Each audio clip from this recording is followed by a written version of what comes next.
and gentlemen, the time being 7 o'clock, we'll open the council meeting, including policy committee meetings for the 5th of March.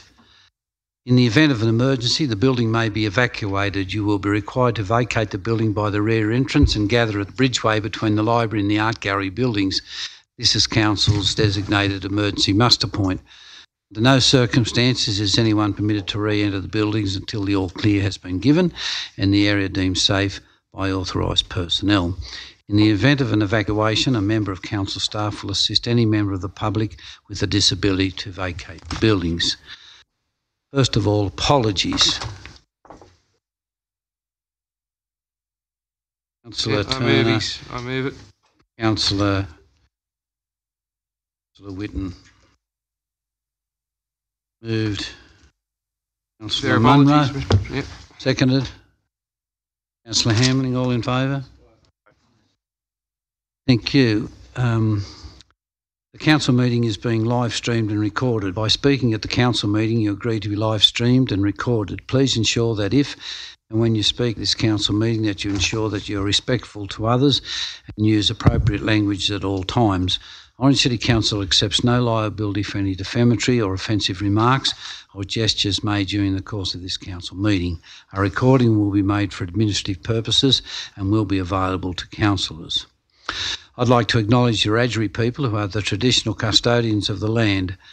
I would also like to pay respect to the elders both past and present of the Wiradjuri nation and extend that respect to other Aboriginal Australians who are present. Does any councillor wish to declare any conflicts of interest in any matter for consideration at the council meeting? Yeah, I do, Mr Mayor. I noticed in the DA section, Cheryl Lee.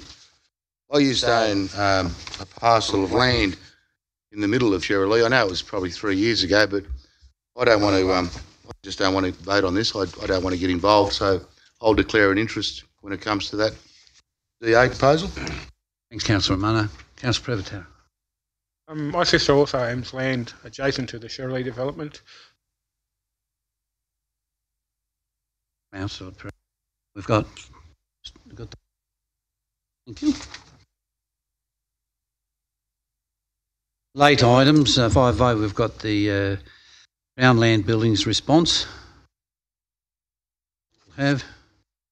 And just before we open for the open forum, I'd like to ask if we could all be standing for a minute's silence in the loss of the unfortunate circumstances of that young man. He played rugby with Orange City Rugby Club and he's well known in the Cudell area.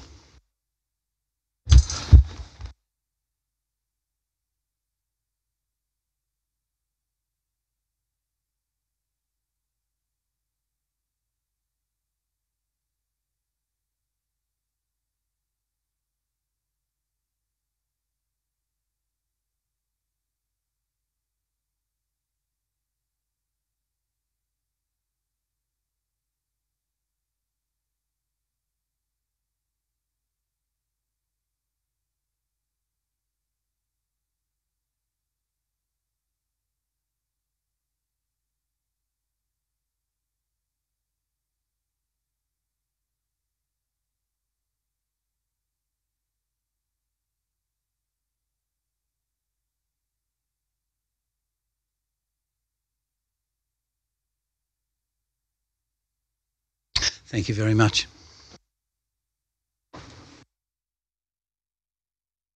Yeah, and there is another late item there. It's a report on the candidates open forum. So you've got late item on the Crown Land Buildings response and report on the candidates forum. Someone move that they've included? Yeah, I'll second it. Good, Councillor Hamling, second Councillor Munro. All in favour? Item 2. There is no Merrill minutes, and I adjourn the council meeting, the conduct of the open forum, and tonight we have one speaker, and that's Gemma Dwyer from for Hillview, 41 Park Road, Orange. Thanks, Gemma.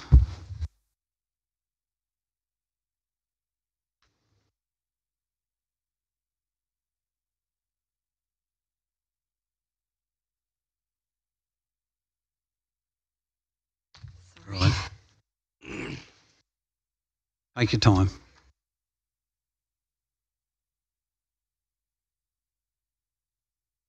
Sure, yeah.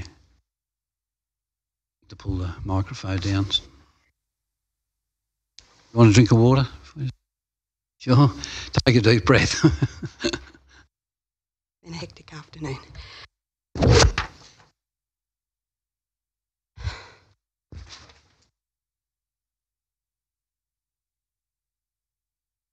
It's regarding the development application for 168 Shirley Road.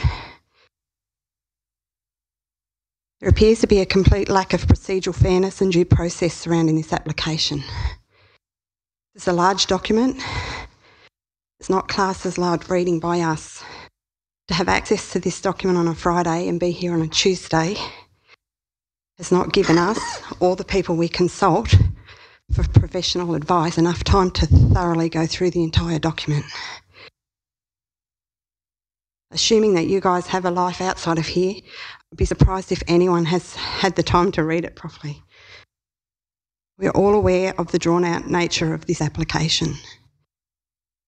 Last ruling from this room was that the applicant meet with the objectors and amend his plans. Note that Mr. Savage, the applicant, states that he carried out a consultation process with members of the community. Definition: a consultation process is an active process which opens formal and informal communication channels. For the record, our version of this meeting was not a consultation process. Mr. Savage showed us 3 maps of what he intended to submit to council. There was no consultation. Not all of the objectors or neighbours were present at the meeting, and given that we were only given 2 days' notice, I think that's understandable. But no effort on Mr. Savage's behalf has been made to contact anyone since then. The Act is quite clear that landowners' consent is required prior to accepting any DA.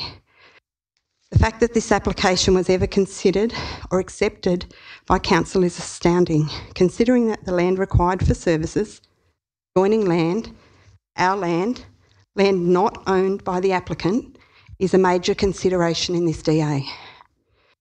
This is a very flawed approach, and you cannot condition your way out of requirement for landowners' consent. Regardless of an LEP or DCP or the Shirley Master Plan, the Act still stands. If you refer to page 9 of the printout that I've just given you, I've highlighted what else astounded us. The submitted DA had a further amendment, which is now the subject of this report. I'll repeat that. This is now the subject of this report. This document states the amended plans were submitted on the 22nd of January 2019. Further, on page 43, the second page of the photocopy, that's directly out of the council minutes for tonight, by the way. Again, this amendment is mentioned, but no evidence of what it contains is made visible. It states that there have been 3 major iterations, but only 2 are then mentioned. We are confused. Is an iteration an amendment? This report talks about 3, but then only mentions 2. So we ask, is this report flawed? Where are these plans and who is allowed to see them? Are we allowed to presume that any amendment to this DA should require public consultation, considering the original DA did? This whole process has lacked transparency from the get-go, and frankly we are astounded. Any changes made to this application have not been made available to the public, and in particular the people who raised objections and submitted letters. Due process and public consultation are spoken of often here, but talking the talk means very little if you are not walking the walk. We ask that this application be refused. There's really no other way around it. We have maintained from the outset that stage 2 of the application as we saw it prior to the amendment, the section of land that is landlocked, that requires the use of neighbours' land for the provision of roads and services not be included in this application, but kept as one parcel of land. The new DA be submitted at such a time that there has been consent given by adjoining landowners for access to and use of the land for required services. This was voiced by us at the consultation process, and Mr Savage was told, with no room left for doubt, that this application is premature and consent would not be forthcoming in the foreseeable future. I note that this report has applied many conditions approval, but unfortunately for us, we have lost faith in the due process of the outcomes being met when the plans have already been amended without any public consultation or knowledge. We've also lost faith in the council wishing to legitimately listen to affected landowners. We trust that all of you here tonight will consider our request to refuse this application until such time as consent has been given by directly affected landowners as required per the Act. And all amendments are made public. Approval can be given when documentation has not been seen by all the parties involved. There could be other people that it affects that have had no chance to write a submission or an objection to it. It's been changed from the original document that was on public display. Thank you for your time. Thank you, Mr. Meyer.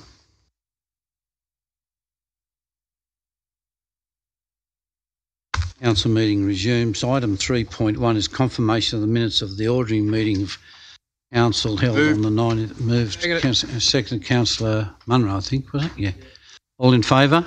Aye. Against? Thank you. Now, a council meeting adjourns for the conduct of the policy committees. First of all, we're Planning and Development Policy Committee, and in the absence of Councillor Turner, I will chair that. Okay, so we have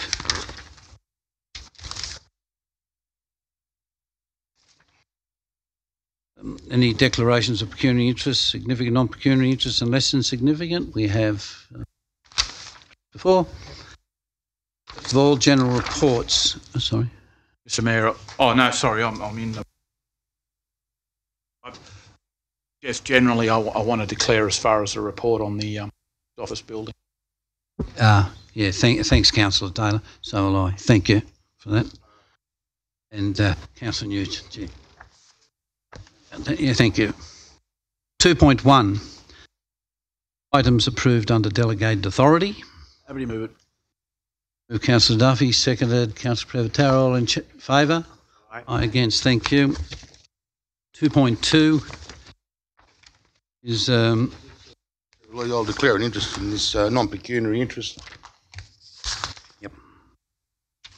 Shown that Councillor Prevotaro and Councillor Romano have left the room.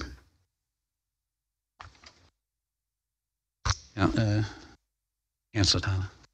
Mr Mayor, I'll move a refusal on the grounds that consent of the affected landowners as per the Act has not been given. I'll second that. Heard from Ms Dwyer, I mean, it's obvious that there hasn't been enough consultation, and the consultation that has taken place, so obviously, yeah, the landowners out there to consider consent. This pops up all the time, and I'm grateful that Dwyer also pointed out a point as far as 4 days' notice for very, very extensive documents. Raised this once before in this chamber. I'll raise it again. Definitely, the councillors that have to make more time, lead up time to read extensive reports and extensive development applications, particularly when there are a number of submissions and so forth. Mr Mayor, I move this refusal based on that. The landowners out there need to give consent as per the Act. That has not been given. I'm very disappointed to hear about what seems to be and is the perception of landholders lack of listening as far as council is concerned. Whether that's right or not, or is a perception, I don't know. But I'm not prepared to support this application as it stands at the moment. It's just a long-running application. It's blocked, and I'm just not comfortable with it. Councillor Munro.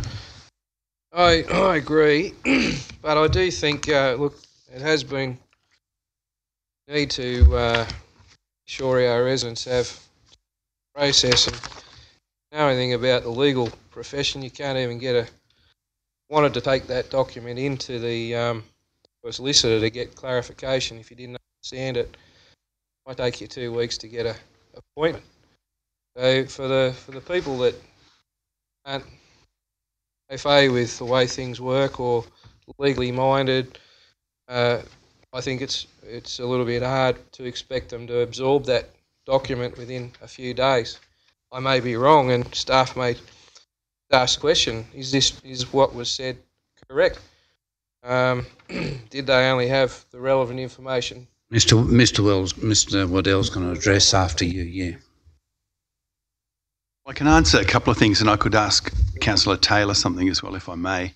There were 3 sets of plans: the original, the amended, and these ones before you. These are responding to some of the issues, or attempting to. So I would dispute that plans haven't been given. The matter of public getting the reports on a Friday and today's a Tuesday, well, that's a matter for you. That's our normal process. Well, I probably would like to think maybe in future we could change that so these at least a week or so people have got time.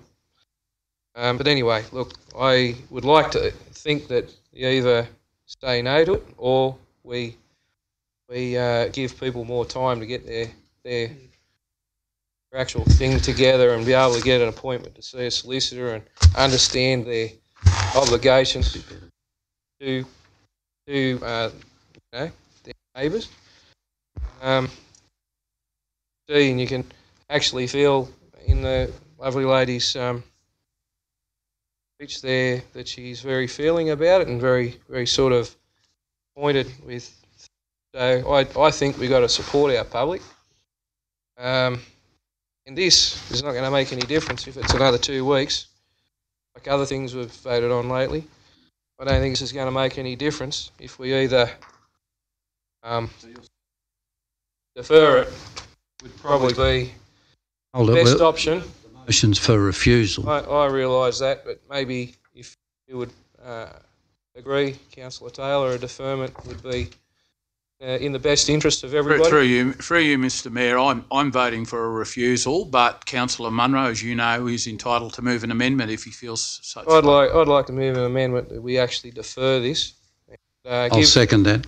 Give people, the neighbours, the general public that are interested, the opportunity to discuss it, get legal advice, start with council staff, because really I think our diligent expert council staff can give more clarification and give the neighbours more understanding and appreciation for what the actual development require into. So if that could be done, I'd like to move that. Looking at the depth of the document, and I must admit I've read through it twice, and I was a little bit confused on whether this Plan 3 was a compromise of the previous 2 plans, and I have been, when we had one of those consultations out there 10 months ago, I think, or might have been that long. So I don't think that this is going to change the world by deferring this. So I'd go for a deferment. Councillor Nugent. Thanks, Mr. Mayor.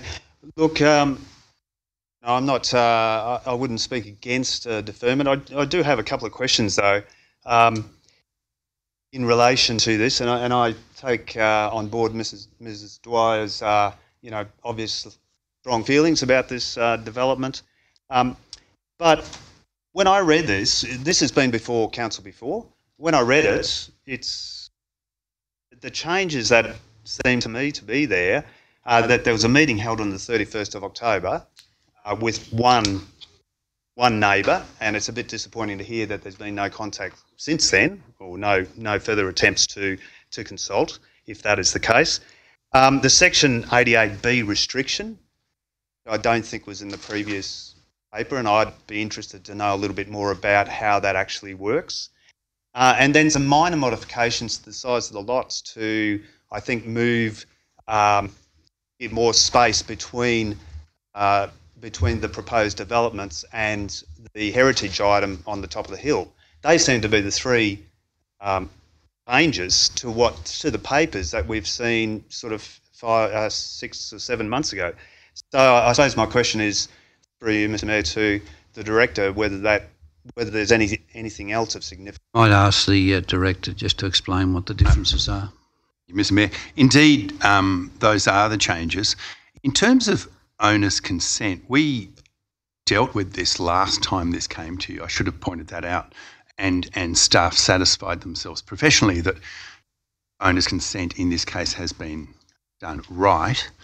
88B indeed is one of the changes. What that does is put on the title of the block that would be the last stage, which would require those easements. It puts it on that title that they need to do it properly, get those approvals for easements, should that ever be developed. Whereas before we didn't have that guarantee. That means if, say, it was sold, then the future owner would get that. In terms of the lots, they were the changes, those three. But your original motion, I think, in the last time was that, I think I heard YSA was to meet and amend the plans. I think the original motion was to meet. Okay. Councillor McRae. Thank you, Mr. Mayor. Look, I've got a couple of, considerations regarding the deferral. And in response to Councillor Taylor's suggestion for refusal, the comment was made that unless all the neighbours agree, we shouldn't approve a development. I'd wonder if we ever do approve anything in Orange if that was the case. So I'd like clarity around neighbour agreement versus the neighbour consultation in relation to a refusal based on sound planning reasons. And I guess my overall question is, is it a complying development with the appropriate conditions, and we as a council having the responsibility to address difficult planning matters? I'm certainly happy to see a 2-week further reflection and more information on it, but I do have the concern that we cannot hold any development to having every neighbour agree. That's making a rod for our own backs as far as I could see it. I don't think that'll be the case. That we have The to. question for the deferment wasn't the fact that develop anything. I want people time to get legal advice. They've only had appropriate papers for 4 days, so that's why I would like to defer it, because they can get their advice. All right. Any other speakers? Yeah. Councillor. I've got a concern is You're speaking on for clarification. the I'm gonna deferment speak. or the. I have 2 bob each way on both of them. I'll speak for the motion and then I'll speak the other one as well. But my concern is, and I just want clarification from the director of this, was if we back the refusal, means the staff have to come back for reasons for refusal at a later meeting. Is that correct? Mr. Chair, it would be my preference if Councillor Taylor's refusal motion got up that I had 2 weeks to prepare a notice that he could then Come back to the next lead meeting. a debate no on. problem with that.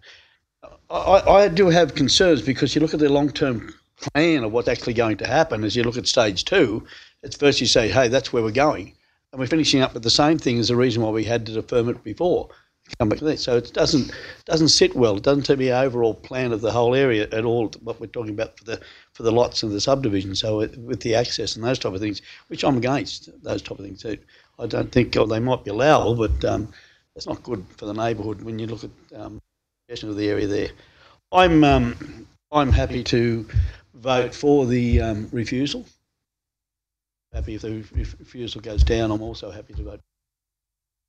Thanks, Councillor Duffy. Any other speakers? Right reply, Councillor. No, I think I've made my point very clear. Okay, look, I'll put motion which was for refusal. If the first one gets amendment comes the next one. Being clever, eh? So this is for refusal. Show of hands. Yeah. Got a silent got to be on. 2 against. Put your hands up. You've got to have your hands up. That's not a hand up in the air. The refusal. 1, 2, 3, 4.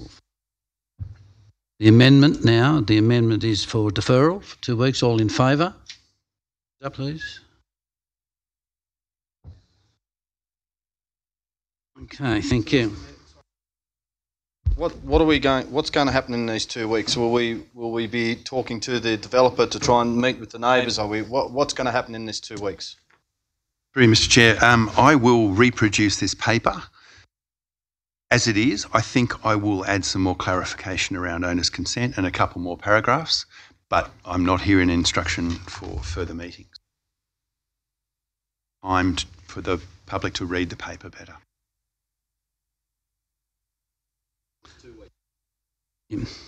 Okay, 2.3 is development application DA 30. I'll just get these two in. Yeah, sorry. We should have done the other one.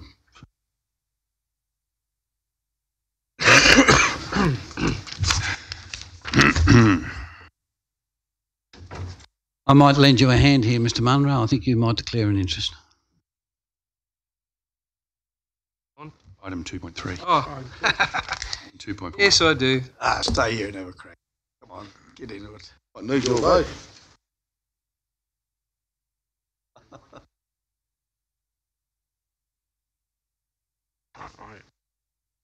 Right, item 2.3, development application fencing, 51 Mulder Street. Moved Councillor Duffy. Seconder? Seconded Councillor Prevatara. Sorry, what's been moved? The modification 2.3, which is on page 87 up the top there. Recommendation, is it, or modification? The recommendation, Recommendation. up the top of Yep. page 87, yeah. All in favour? Could have had your hand. Against? Thank you. 2.4, excuse me, is development application DA 307/20113, brackets 8, building design, 51 Mulder Street.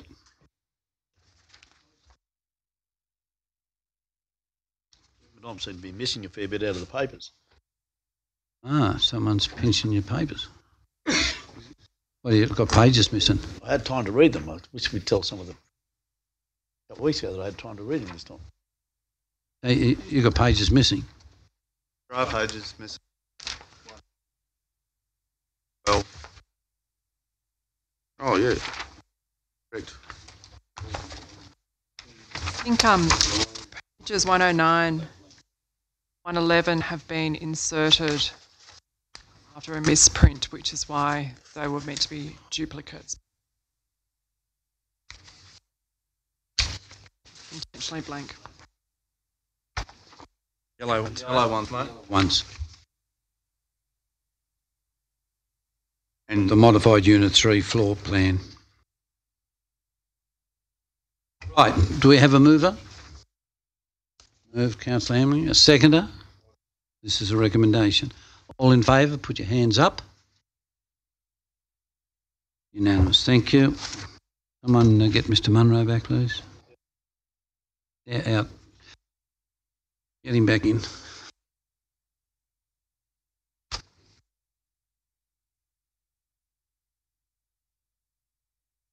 (2.5) is a development application DA 456/218 in brackets 1, lot 25, William Maker Drive. I'll move it. Thanks, Councillor McRae. Seconded Councillor Duffy. Councillor McRae. Thank you, Mr. Mayor. Look, this is a very interesting development application. Over the last few years, I've actually been asked quite a few times about what the plans are for schools and community facilities in North Orange. And I believe one of the great hopes was that the Catholic owners, the Roman Catholic Church of the Diocese of Bathurst, who own the land up there, would be building a new school. This is obviously not the case. It's very interesting to see that the 23-lot residential subdivision coming to us tonight. But of course, it is not up to us to tell owners what they can do with their land. And there is high demand for residential housing in Orange, so I support this development. But it does pose some interesting challenges for us in the overall planning of the city for the future, particularly in terms of provision of schools for our growing population. If I may just say, this happened over 100 years ago when Dalton left Country League to his Jesuit son for a school, and they sold it. So we've got a mover and a seconder. Councillor Nugent. Thanks, Mr. Mayor. Yeah, look, I'm happy to support the recommended or the recommendation, the development that's before us tonight. I would like to flag some concerns about, what the future of the super lot, so-called super lot with endangered species, which may become close to being listed as critically endangered EEC. Should this be approved, I understand that the proposal is for council to purchase, or the Catholic Church would like, the proponent would like for council to purchase this land, and if not, then they propose to come back with a further development of that area. And I would have great concerns if that was to occur, that further development, because obviously, for me, there'd be no way that you could maintain that endangered ecological community that exists on that site. So while I'm happy to support that, what's before us tonight, I do want to flag those concerns. Just ask the General Manager for a comment there. There'll be a negotiation process to go through. Essentially, they're wanting us to take on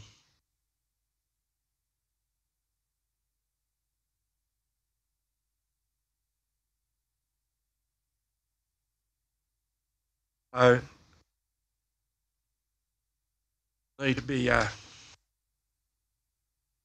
the part of the person who wants us to take on those costs. Provide that to us. So I'm flagging the negotiation would need largely in the best interest of we take on cost in perpetuity. The other speakers, Councillor Miletto. Yeah, I'm just wondering whether there's an opportunity for Council to speak to the Diocese of Bathurst Catholic Church, the view of the Church donating the land to Council for recreational purposes. Mm-hmm. We'll do that. I Good luck. hope they do better than we ask the state government to donate something, so we'll do better than that. Listen, my concern is when you look around at the proposal, what the future direction is. When you look around at those trees there, I mean, they're yellow box trees. I mean, Not all yellow. but I mean, why are we leaving them in the city? But they shouldn't be anywhere near a city, those type of trees, because they're just going to... Councillor Munro. Strongly disagree with that, but in regards to if it was developed, they wouldn't be able to stay. But Council, I agree with this. It's a wonderful fill-in to North Orange. North Orange is a testament to our city. It's getting outgrown.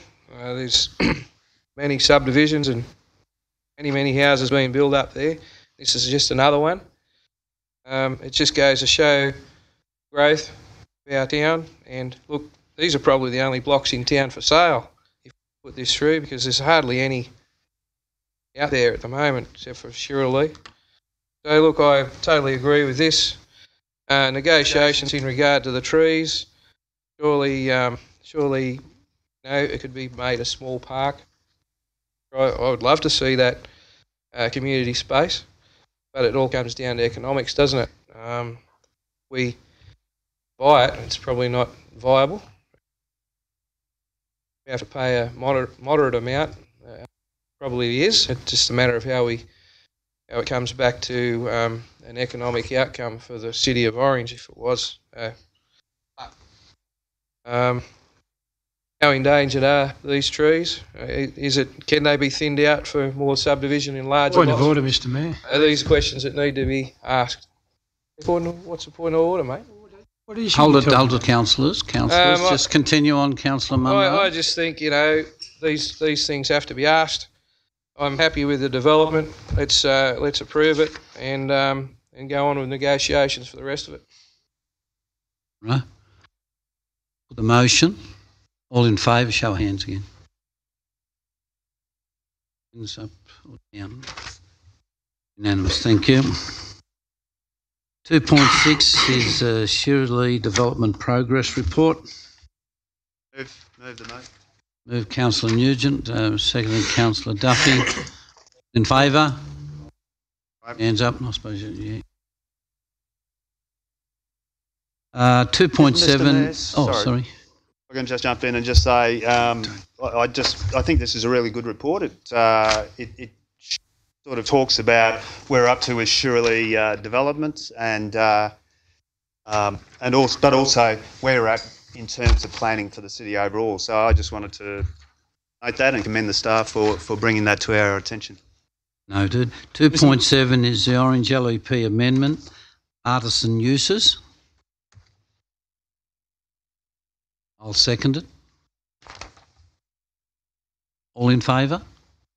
Aye. Against? Thank you. And 2.8 is Orange City Council Subdivision and Development Code. I move the motion. Have a test on this one. It was moved, Councillor Newton, second Councillor Romano. All in favour?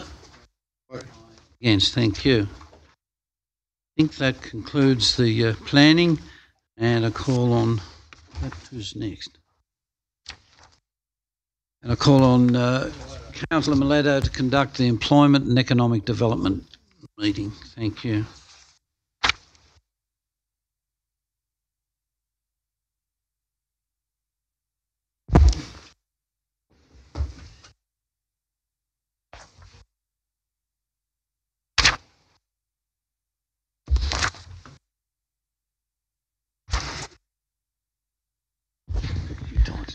Thank you, Mr. Mayor. I'm now being 7:35 p.m. Clear the meeting open of the Employment and Economic Development Policy Committee meeting. Declaration of peculiar interest, significant non-peculiar interest, and less than significant non-peculiar interest. Are there any? Do any councillors have anything which you'd like to disclose at this point in time? There being none, we'll go to item number 2, committee meetings. 2.1, minutes of the Economic Development Community Committee meeting held on the 6th of February 2019. Recommendation. I'll second that. Can I just, can't be tomorrow, but I'd just like something to be considered tomorrow. I had an approach which I didn't think was a bad idea, because it does happen in many parts of the state. It was from Emus Rugby Club, but it would apply to any sort of sports field. They've got fenced-in areas down there and a lot of land.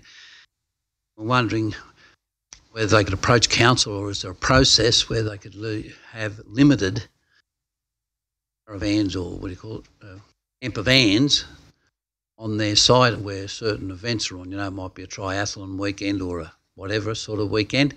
I know when they have the Country and Western thing up at Tamworth, rugby and the rugby league clubs up there have camping all across their fields. That's for tents and on and around the outsides for caravans. And so if you could just bring it up at the, economic development. Thank you.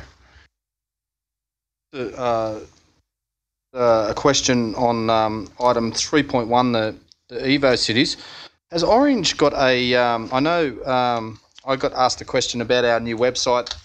Someone went on and said it was fantastic, all hunky-dory. There's a link to the Evo cities. Has Orange got a video on there? I might direct that question to Mr. Burdock. Because apparently what I was told, and I could be wrong, that every other city has except Orange. Another interesting thing, when I was visiting Sydney the other day on early morning TV, on Sunrise, the Evo Cities ad came up, and if that's the best they can do, I will go eat a hat, because it was terrible. It didn't showcase any of the beautiful, I saw it. Yeah. Like our autumn leaves, and I'm sure Tamworth and all that have got beautiful shots of the cities that they could use in these TV commercials. If it's about enticing people to come out, the way they did that ad, I don't think they'd get many people out here. So I know we came back into Evo Cities after having a bit of a hiatus for 2 years. 1 year. I just think we're putting a lot of money to it. There needs to be some correct marketing done.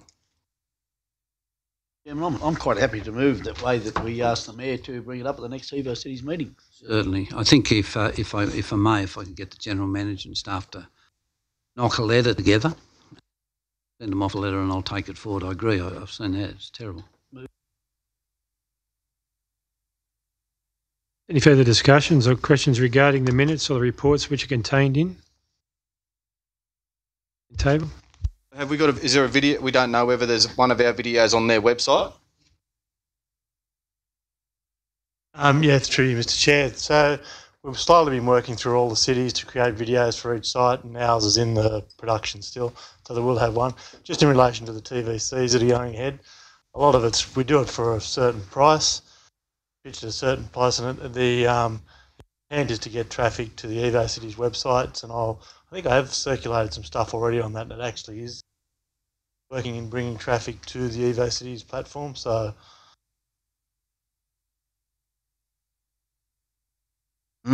just being in the game, it didn't look very good personally. You set a high standard there. Yeah, that's right.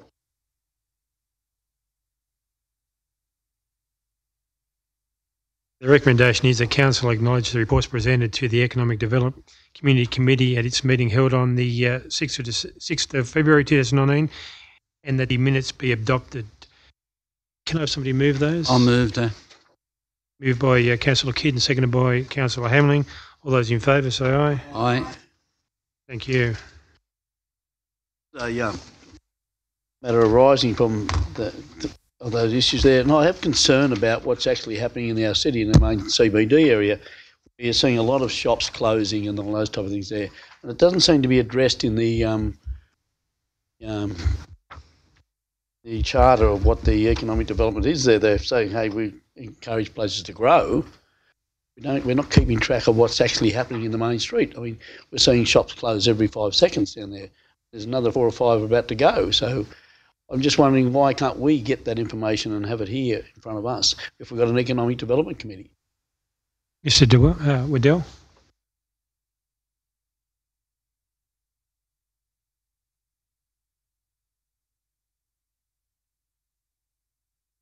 Mr. Boland have that. It's possible for the committee to have that data supplied when shops leave regular tenancies, but I'm not sure what the value of that would be at an individual level. I think what we need to get to is data which actually shows us what the trends are in retail sales. That's where we're currently looking. A request into the Australian Tax Office to see whether or not they can provide us information based on retail sales, contributions, get an indication of the overall health of the economy rather than a shop-by-shop. Might give us greater insight as to whether or not closure of individual shops is impacting on retail sales, or whether it is Health of the economy is always very important, but I mean, when you go down to Summer Street and you're seeing the most recent one was La Pachetta, was it? It's one of the most recent ones. Another one along that street there. There's another 3 or 4 about to go. I mean, surely we must be able to keep record of, or some content of what's actually happening, where they're going, what's happening with the staff and all those type of things there. If we're an economic development committee, something should be coming to us about all those type of things there about moving. I did speak to somebody on the weekend. It's just on a leading up what you indicated, Councillor Duffy, and was, I know the council have an obligation to provide an environment which attracts people to the city, but the question which was asked of me is with regards to incentives which council offer proposed businesses which come here. And the real estate person who approached me indicated that, in his opinion, there's an issue with regards to parking fees, that with regards to parking contributions. And a couple of people who have come to him looking at establishing businesses, and these are his words, not mine, is that these businesses have come in, they've spoken to council and they've said, well, the second question is, well, do you know that we have parking contributions? And the fees which were quoted were $44,000.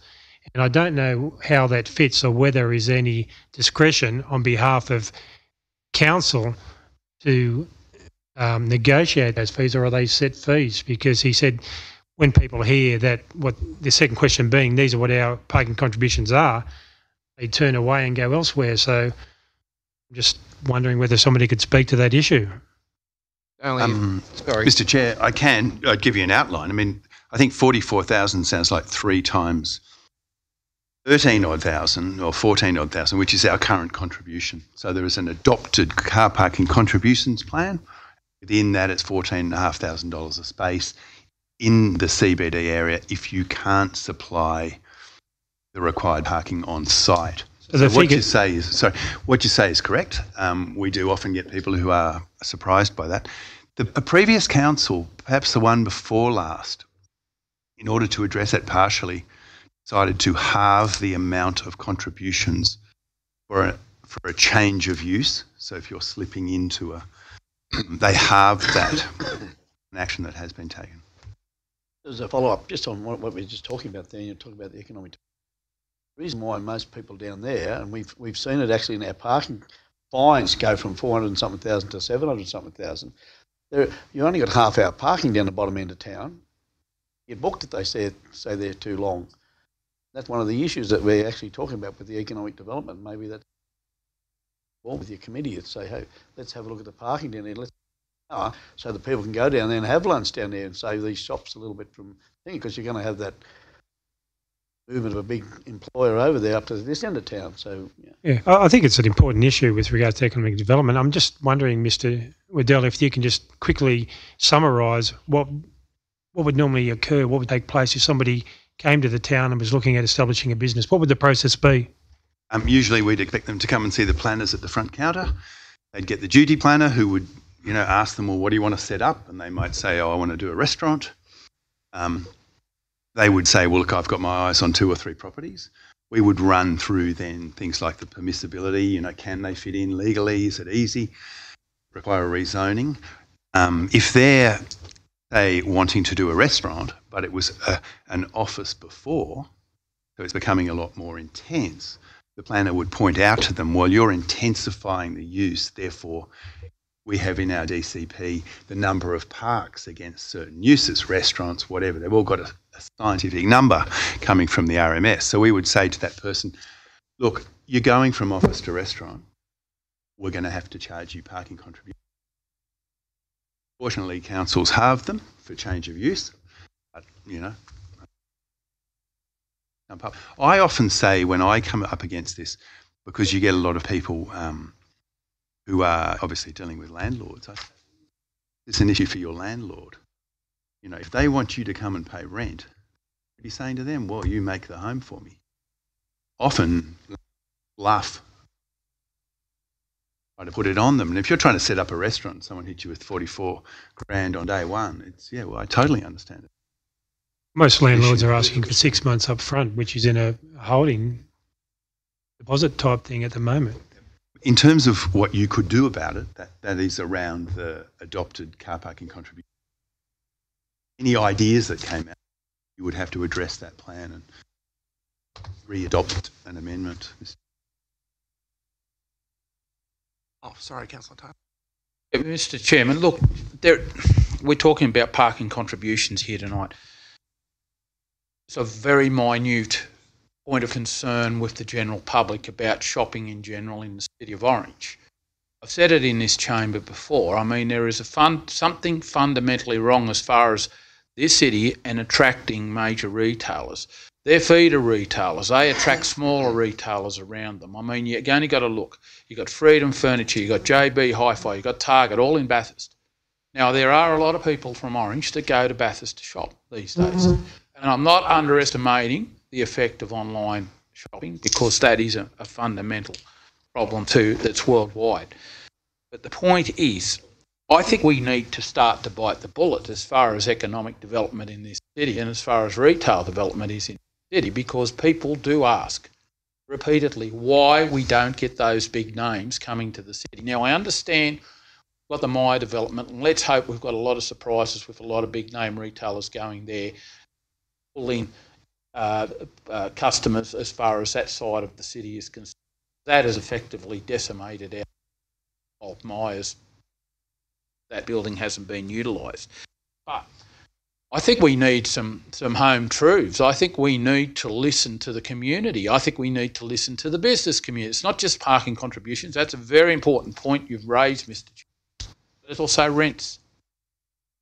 I know a business person who went out of business after many, many years in one of the major shopping centres, and his rent was horrendous. Fine for another 5 years, and so those fundamental things have to be looked at. But what I see is somewhere along the line in the City of Orange, there has to be someone to take up the challenge of finding out fundamentally how we can improve retail and economic development generally. There's a big problem in Orange with underemployment too. Tell us all the statistics that employment is fine, but underemployment is a major issue. What I would propose, and I think it would be a wonderful thing for the Economic Development Committee, is that we have a workshop with business owners and interested members of the community to tell it how it is. Tell it how it is. Tell us how council address the issue. Tell us how retailers and large landlords and so forth can address the issue. Because Councillor Duffy's right. It's pretty serious. It's starting to bite. And I think that what we need to do is the council to sponsor a workshop, a forum, a public gathering, a forum, and honest, frank discussion. Why are we missing out on the major retailers? Why are we missing out on the JB Hi-Fis, the Freedom Furnitures and the Targets? Why are we in Orange? Why are they overlooking us? Why are people going to Bathurst? I think it's no good anymore putting... I know if you raise this, and I think the last time I raised it, they said, oh, yeah, well, we don't want to hear negativity. Well, the fact of the matter is negativity is a fact of life sometimes. You have to address the facts. And I think we've got to be frank and honest, start looking at the real issues of why it is lagging behind, and it is lagging behind Bathurst and Dubbo. Not only from a retail perspective, a political perspective, we need to do better, and we can do better. Yeah, I think that some of those issues which you've raised have been addressed in the Economic Development Committees, and I just might ask Mr. Burdak to step in and explain what we've done there. Thanks, Mr. Chair. The Future City program has spent a bit of time talking about the issue of how the city needs to function in the future, having regard to the fact that the nature of retail is changing quite dramatically, not just in Orange but in other locations. One of the things that, for example, has been talked about is that certainly Myer has closed in Orange, but it's also closed in Adelaide, it's closed in Canberra, and a range of other places. There are towns that still have Myers, but the expectation is... sorry, I wasn't arguing a debating point. I was simply making the comment that there has been a discussion started with the community about what the future of the city, how we design the city in the future to attract the type of retail that is going to be able to thrive. I agree with the point that you've made, which is there are numerous variables that go into a decision to locate into any particular location, and one of those is rent costs. One of those are the council's costs. One of the things that council needs to be wary or at least cautious about is that we aren't effectively cross-subsidising landlords by lowering our costs and allowing rents to be maintained at artificially higher levels if that is the case. Some of the work we're doing in the background is trying to get a better handle on the average commercial and retail rental costs for people in Orange compared to other regions. We're trying to get a bit of a handle on the overall retail trade spend, which isn't provided by the ABS at a LGA level. Trying to build a better understanding of what's actually happening in the economy as it is transforming. And one of the things that I've certainly sort of suggested to people is, given that all regional towns will face these challenges, Orange in some senses has an opportunity to get out ahead of the change that is occurring restructure our city's functioning and be in a really stable and strong position as other country towns start to lose their large box retailers, which is an inevitable part of the process of moving to online and a change in purchasing habits. If the GM would like to make a comment. What's the motion? Just to let the GM speak first. I'll tell you. Motion. Its comments quickly. CBD strategy process, we are aiming to engage with the get their whole-face experience. We are fairly looking at the rentals because quite a bit of anecdotal evidence about that, and the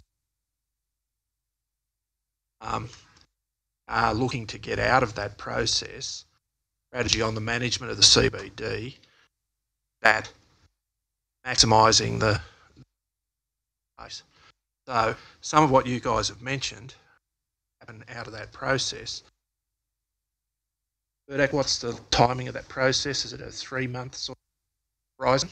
We're looking at 3 to 4 months. So the community reference group that was established and met last week or the week before includes retail representatives on it who are contributing to the discussion. And the previous community forum and online forums also include retail representatives who are contributing to the discussions, including some of the larger retailers. I hope it is going to be good enough, because I know that there's 6 businesses in that bottom end of town that have the worst month ever since they've ever. That's fairly serious. So, and especially when you're going to get the DPI moving, fairly bad. And I just worry about whether the people that are on that committee that you've got going are the right ones to actually address the issues of these people having their.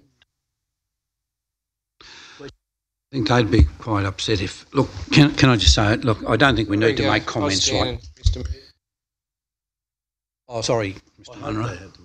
I would like to suggest that Chamber of Commerce is a first point. I've had a fair experience in retail, especially small business. I think it's important, but supply and demand is a factor there. The more shops that are empty, the less the rent will be. That's the fact of it. And what we do need to see is a beautification of our main street.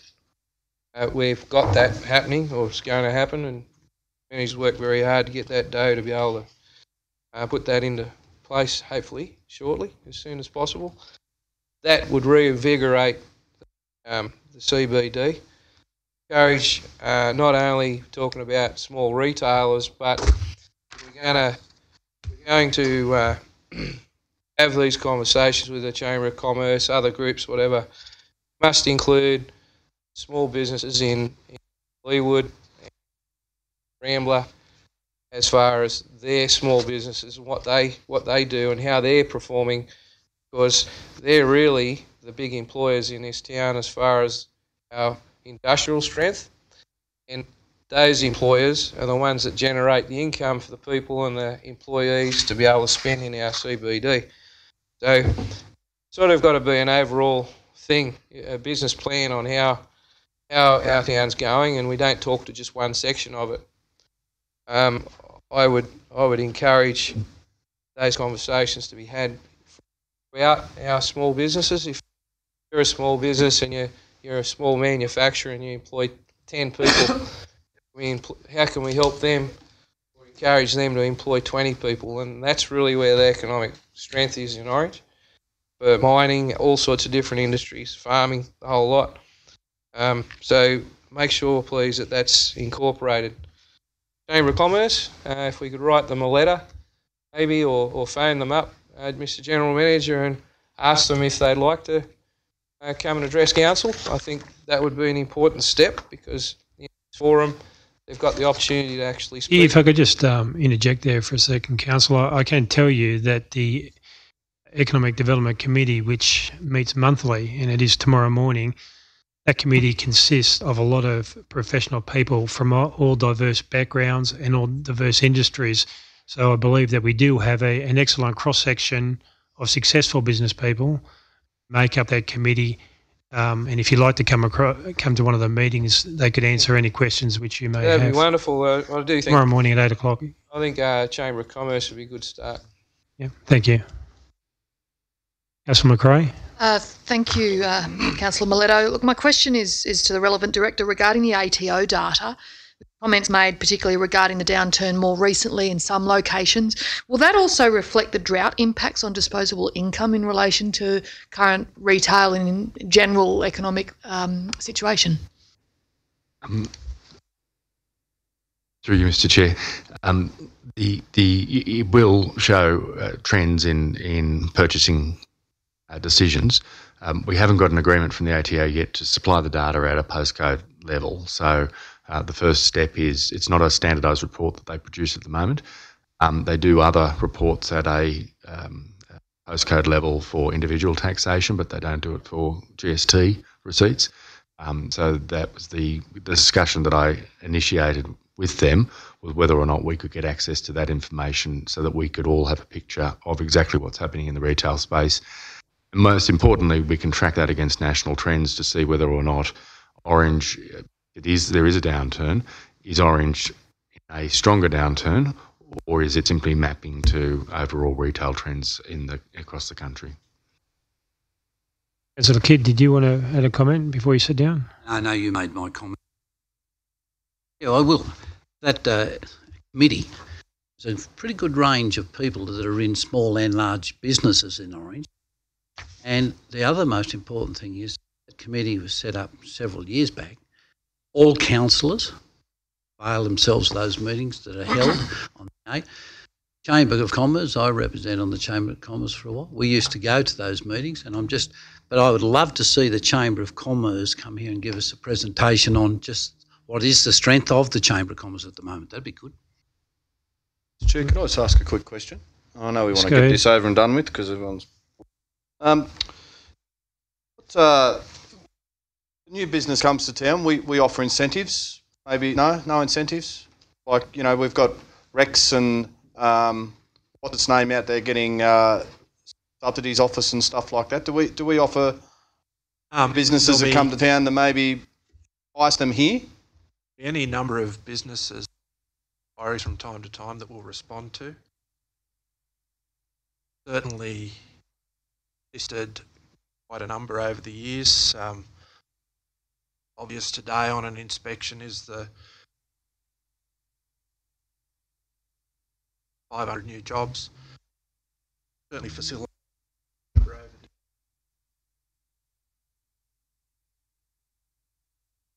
costs and their comparison to, say, Metropolitan. A number of them could come and talk to us, and we take it on a case-by-case basis. For argument's sake, my development we were talking about earlier, I did a lease agreement for them.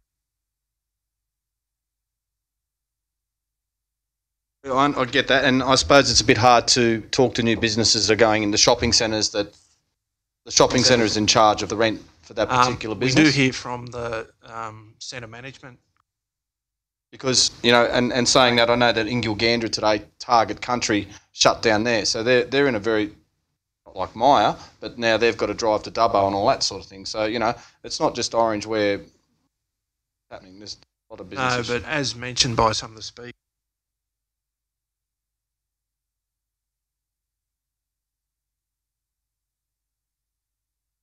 having some further problems or whatever. Because just one more quick, it is a major talking point in Orange. I know I've had people ask me, what's happening in the CBD? What are you guys doing about trying to entice businesses here? And I know it's a business decision to come here, but I think something like a forum or, just to explain to everyone that we are trying hard to attract businesses here. So I've written down that we should write a broader document to the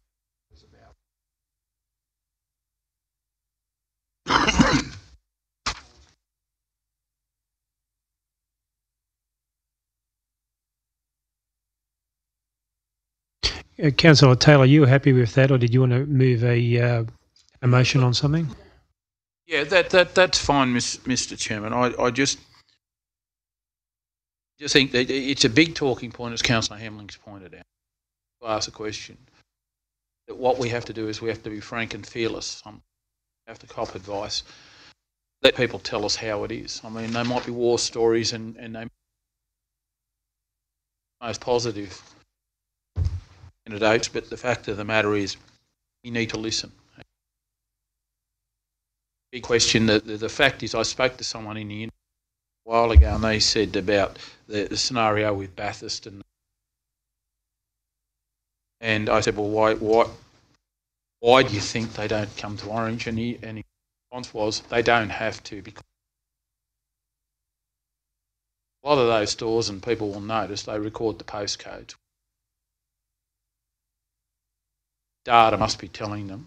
Those, I named a couple of them tonight. They are getting people from Orange, and people are going there. And the big problem that you have is those stores attract people to them. But also people will say, well, hey, we'll do our grocery shopping while we're here. We'll go and check out a few of the shops. Might be also branches in, but they might purchase there instead of purchasing in. So everyone that travels down that Mitchell Highway, buy something in Bathurst, we lose out.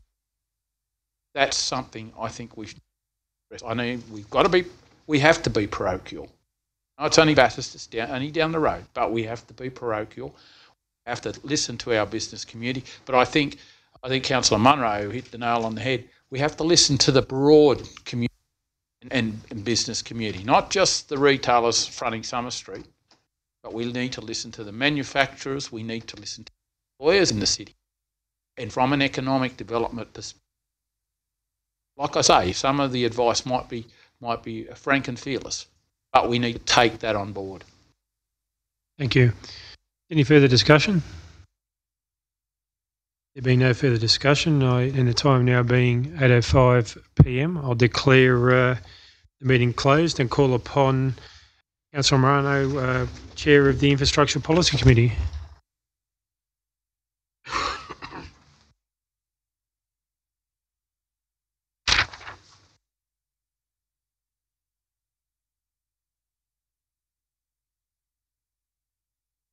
Thank you, Councillor Miletto. I'd like to open the Infrastructure Committee meeting the 5th of March, with the time being 8:05. Does any council have a pecuniary interest, significant non-pecuniary interest, or less than significant non-pecuniary interest in any matter listed for consideration at this meeting? I take that as a no. Section 2, item 2.1. Minutes of the City of Orange Traffic Committee meeting on the 12th of February 2019. There's a recommendation on page 6. It's been moved by Councillor Hamling, seconded by Councillor Munro. Do we have any discussion on this item? Councillor Miletto. Thank you, Mr Chair. Just a minor one. Minutes don't indicate that I was at that meeting, which I was. So it should reflect that. Any further discussion? Not, I'll move the motion. All in favour? Aye. Carried. Section 3, Councillor Taylor. Just a question arising. The council resolved some time back about the speed limit not Leeds Parade. The RMS at the time were recommending they drop it back to 50 right to the distributor road. I think we wrote back and resolved as a council that we would look to actually bring in the 80 kilometre an hour zone closer into the city. If we had any feedback from that at all, because that's an issue. A lot of people comment to me about wondering if we could hurry that along and get a succinct response, and then we can prepare our response to that. Take that on notice. Quite a while ago, wasn't it? Thanks, Councillor Taylor. We move on to Section 3, General Reports. Item 3.1, Current Works. The recommendations on page 95. I need a mover. Councillor Nugent. Seconded Councillor Privatera. Any discussion? Councillor Duffy. Yes, thank you, Mr. Chairman. I just looking at the water reports that are there, and you look at in probably just over 2 years, we've come back down to nearly supply. If our continues, we're going to be in a bit of a trouble in the lake by the sound of things. But just notice over the page a bit further, we might have a bit of a saviour here with the Carcoar Dam, and I just want to there as far as megalitres coming out of that for us to have. The Carcoar Dam is part of a broad study that arose through by the state government to raise Angler Dam. The idea being Lake Roland's pipeline to Carcoar Dam to use space there that's regularly available for storage. So that'll go into the central. Having built the pipeline from Carcoar, drought situations we have no restrictions with that though, is there or not? It'd be more around the operating rules for Carcoar Dam, I'd suggest. And I do have another one here as regards to the Cargo Road works, and I think it's great to see it's gradually being done. But what worries me, we spoke about the thing there, the overlay plan of traffic flow with when you talk about the ring road, where it's all going to happen. You know, like we can see what's happening now. We've got funding.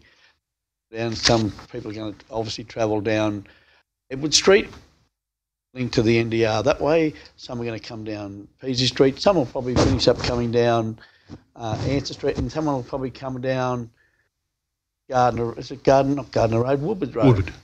When that happens, when you look how big the roundabout's going to be there at Lane, it appears to be a bit of a left-hand turn there as well, going south. But I just Sorry, wonder is if that we Wentworth, Councillor, Wentworth Lane or Plowman's Lane? Wentworth Lane. Just looking at the overall picture of where we're actually with the funding, what's going to happen, we just wonder could we be provided as councillors in a council meeting too, so the general public can understand what the overall flow of the traffic is going to be and where B doubles can actually go down, things like those type of things. At the moment, I think they're out Cargo Road, certain far, and those type of things there. So I think the big picture item, because we will have an item later on, which or an issue later on, which Councillor Taylor rightly said at the previous meeting, looking at Wentworth Lane, Plowman's Road. You know, it's going to be an issue when we get to funding to there, because the next step mightn't happen. Those type of things there. So could just happy to move that way if someone's seconded it. Any further discussion on item 3.1? Oh, you moved motion. What's the motion? Motion is we councillors and come back to council with an overlay of the major traffic routes that link the NDR, the ring road to the city. And I'm specifically saying Plowman's Lane, Woodward Road, Answer Street, Edward Street. I haven't missed anything there, have they? Yeah, Edward Street. They're the ones that are going to go from one end to the other. They're the major ones, yes. Yep. Okay, so I thought it was two, but anyway, do you want to move the motion? Well, I'm happy to. Can I just clarify? So the motion you're seeking that staff bring a report back to council, an overlay of the traffic routes. Overlay of traffic to the linking that links the ring road. Traffic routes linking the ring road. Yeah, yep. That's what it is. Yeah. So we know where we are. Just on that, we did provide a report. There was a council resolution. Previous term of council will attach that to it. Easy to reproduce then, won't it? That will be very easy. I'm happy to circulate that if that's the sum total of what you're after. But hopefully this time we'll have what proposed traffic.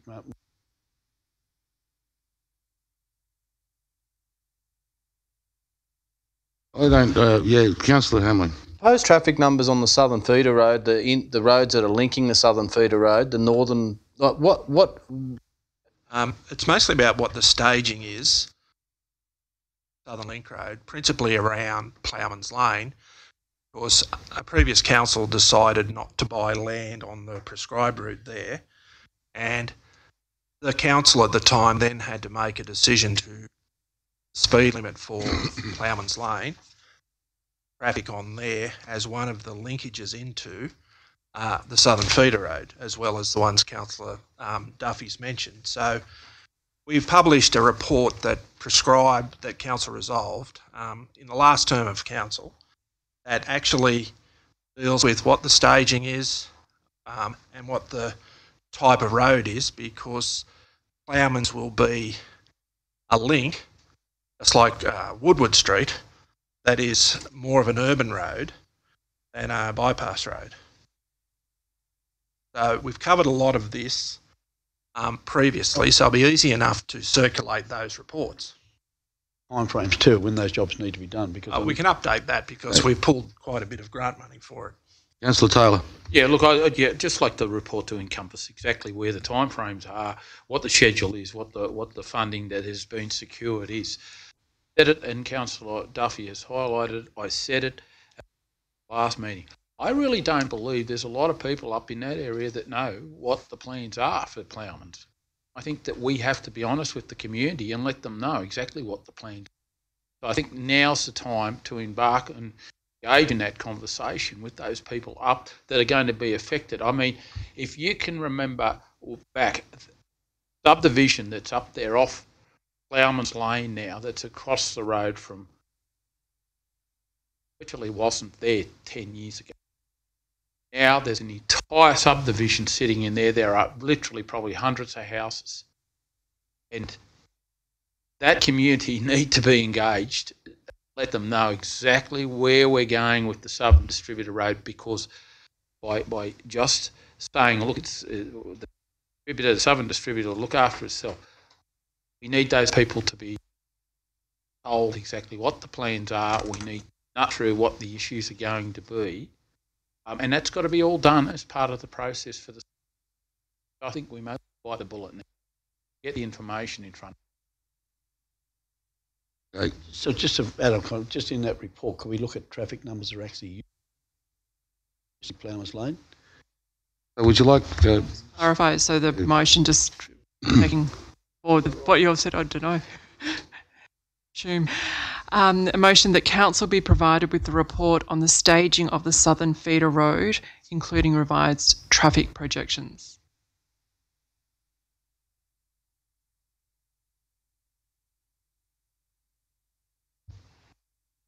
Current and revised traffic projections. Pretty sure the director knows. Okay, so we all in favour. Oh, Councillor Munro. I'll tell you. Happy to prepare a response back along those lines. I will need some time to get the existing traffic numbers for roads that we haven't actually put the traffic counter on for some time now. Another really important reason for that motion, and that's the fact that we've got Shirley sitting there and we want it to be developed. That Southern Feeder Road goes a little bit further. I can't see want to invest a lot of money in there without that road. We saw what happened on the Northern Distributor Road. Once the infrastructure's in, people invest. We've got great opportunity of 1,900 new homes, Shirley, whatever it may be, somewhere around that. If we open that road up and we get this infrastructure put in, I'm sure there'll be a shopping centre. I'm sure there'll be many houses. I'm sure it'll be full and schools will be built and the rest of it. So that's what we've got to do, is if we can get the infrastructure in place, then the people will come. Okay, no further discussion. I'll put it to a vote. All in favour? Show of hands. Unanimous. Another matter rising, Mr. Chairman. Just quickly. Can I just take Councillor Nugent? All right. Councillor Duffy? Yeah, sorry. Thanks, Mr. Chair. Just a quick matter arising. I've noticed on TV there's been a lot of Bathurst Council TV adverts about water restrictions. I don't know whether other people have seen them, but they've been on TV quite a lot in recent times. And I know that our people here in Orange have been very good in terms of their water usage. But I just wonder whether there's any scope to sort of look at talking to Bathurst directly, or maybe through Centroc, to look at making those TV adverts a little bit more generic, given that the predictions in terms of rain, that rainfall over the next little while across the Central West pretty dire. Councillor Duffy. Councillor Duffy, do you want to speak? Look, just on that, I think be really, really careful, because you're not comparing apples with apples here. We have stormwater harvesting, we have our bores, pipeline with the 3 dams. Bathurst situation is quite different to ours. I'd hate to jeopardise the really good work that actually is still being done here. If you have a look at the figures, people have been educated, bitten the bullet. You don't keep flogging them. If you keep flogging them, they will go the opposite way. Now, if you have a look at the figures, they've been terrific. And looking back over the years, we've had fantastic campaigns. I remember in this room here, we had a thing over 4 months to see what household could save the most water, in systems, a whole range of things that we actually put in place that's been hugely successful and admired right across Australia. It is perhaps a great opportunity for Bathurst and Dubbo. Those are 2 examples. I remember getting flogged a person, Councillor Taylor remember this. We had a drought management plan, a water management plan, and they had no restrictions. You go up to Dubbo at the moment, there's sprinklers going all around all the sporting fields, and Bathurst got upset with me because I went to the Minister and said that places out here in rural New South Wales should have management plans. So they were forced to put in management plans, water management plans. So we've been leaders in this area. I think it's better for our community to be given them that recognition. A little tap on the back, you're still going fantastic here. Have a look, and I mean, on our website, I love seeing these figures in there where it talks about the dams and the bores and looks at our water supply levels. Now, just out of that last storm event here, we got nearly 17 days water out of stormwater harvesting. 17 days. Orange out of 1 storm event, which was 24 mils. That's about close enough. So, let's be the positives. We're not in dire straits yet. It's been extremely hot and dry. I'm not a doomsday that we're in the worst drought ever. So I've got a pretty good memory, and I've been through a lot of them. Every drought is the worst ever. Every drought is the worst ever and ever. Well, back Federation drought, the Murray River and the Darling River, both were completely dry, and the 2 premiers of Victoria and New South Wales met in the river with their sulkies and everything. There's not a good situation there at the moment. I had a look in the CWD today. There was a very good story that showed the average rainfall. 4 of the neighbouring towns around here, 100 kilometres, all had on or above their average rainfall for January. We were slightly behind. We were probably 15% off the mark, I think, about 15% off the mark with others. Now, it is dry, for sure, for certain. There's no doubt about that, and I'd love to see a very, very wet season. But I think if you start talking doomsday, move down the path towards. Mr. Chairman, I couldn't agree more with the Mayor what he said then. I mean, Orange is probably one of the most water-wise communities in Australia, not just. The Mayor is right. They have been hammered for years and years and years, and the community here have responded.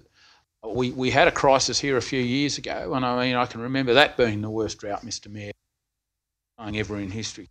But the fact of the matter is, we put stormwater harvesting in place. That was technology that we led the way with. I remember Kieran, Clean Up Australia. He came up and he was amazed with it.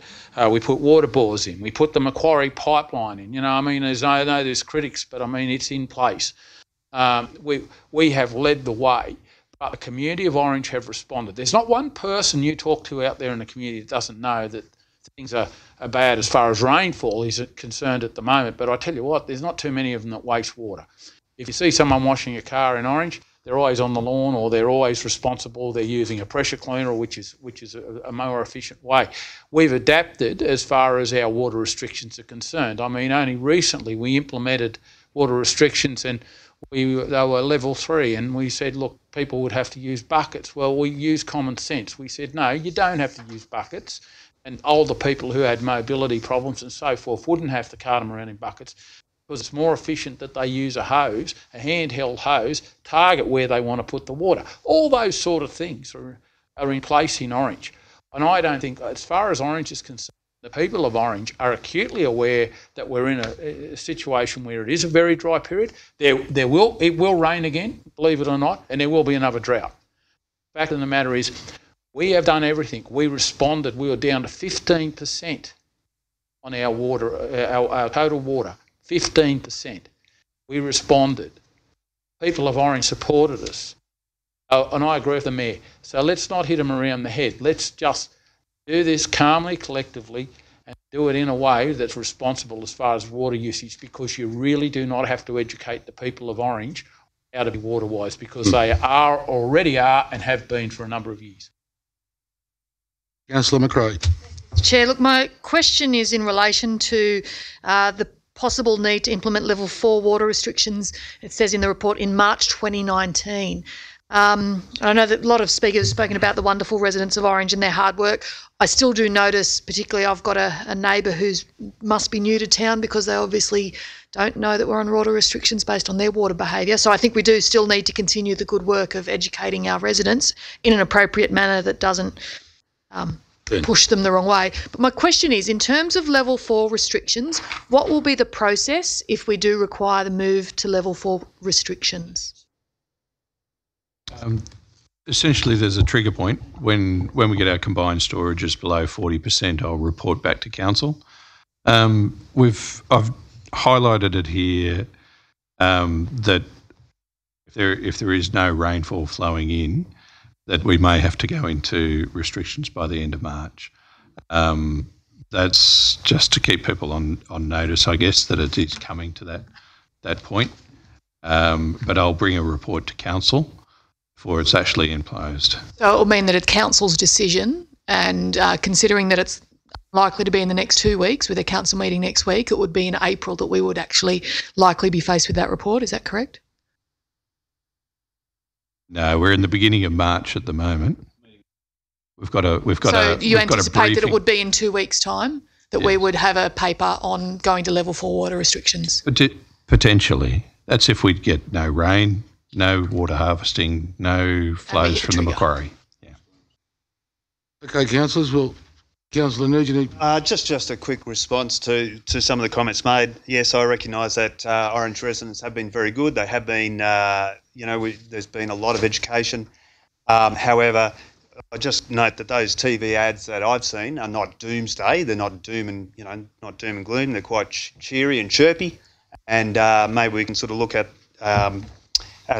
that and the way that their advertising is being done to inform our community education should we need to move to level 4. Well, thank you, councillors. I've got about airport passenger numbers. Now, I noticed they're up, which is fantastic. They're up, but are they up because of corporate air? Is it going in the air? Order. Or are they up because are they the corporate air numbers and our other area static? No, Rex is improving as well with its community fair. It's had a noticeable difference. Is there an opportunity for us to see what the difference is? Yeah, I can demonstrate in a little more detail. Yeah. Reports that come to council? Not in a regular report. It's probably a little bit administrative. I can certainly do it as a one-off or an annual report. Show the difference. The other thing is Fly Corporate are about to introduce 6 more flights a week into on their services between Brisbane and Melbourne. Okay, well, there was no motion, Mr General Manager, so thank you, councillors. That concludes the Infrastructure Policy Committee meeting. Time being, I can't read that. I haven't got my glasses on. 8:28. 8:28. And there's no Sport and Recreation Policy Committee.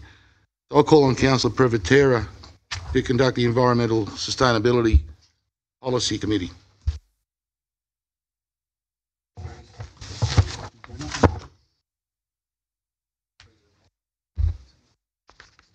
Reason this committee.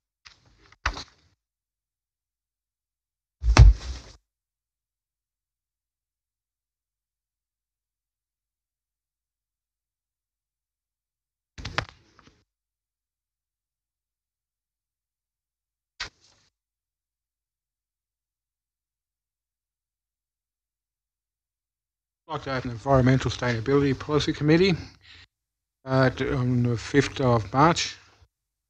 Time being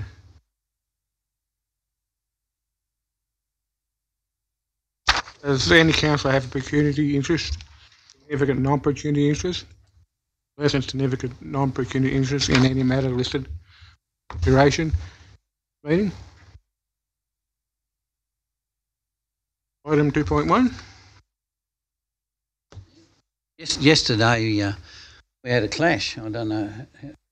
Yesterday on at 5:30 we had the Heritage Advisory Committee meeting on and the Companion Animals meeting on at the same time, 5:30, and Councillor News and I were on both of those. Have a look at that. There was just I don't know. I think it was because of the cultural heritage. Big Andrew Very Crump. fluid. Yeah. And Andrew said he would goes with. Yep. I'll move the recommendation that we're up to. Yep. Any discussion on these items? Mr. Chair, just a quick one. Whereabouts in North Orange will be the next off-leash area? Item 4.1, recommendation number 1. Oh, No, you can. well, we were just talking about that last night. It's way up the north end of. You might help me with the streets. I think it's Webb Street runs through the middle. Well, there's 3 streets in a row. It's up. Sorry, I don't have a map, so I can't. Waratahs, is it? Sorry. Waratahs or North of that. Of Waratahs. North and west. And west. Yeah, north of and Waratahs. west, in those really new areas. Parking interstate. William Maker, that's a good one. And just to let you know that the Companion Animal Community Committee is meeting up there for an inspection of the site next Monday at 5 o'clock. So if you'd like to join us, you'd be very...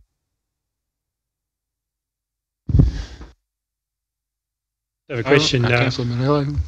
With the upcoming football season, last year I raised the issue with regards to dogs defecating out on the grounds at Jack Brabham Park. I'm just wondering whether some signage put up there and also some facilities for people to get those bags, which we see around town in some places. I know there was a plan or an appetite to have a plan about where these facilities could be located. I'm just wondering whether you'd be able to provide an update, Mr. Waddell.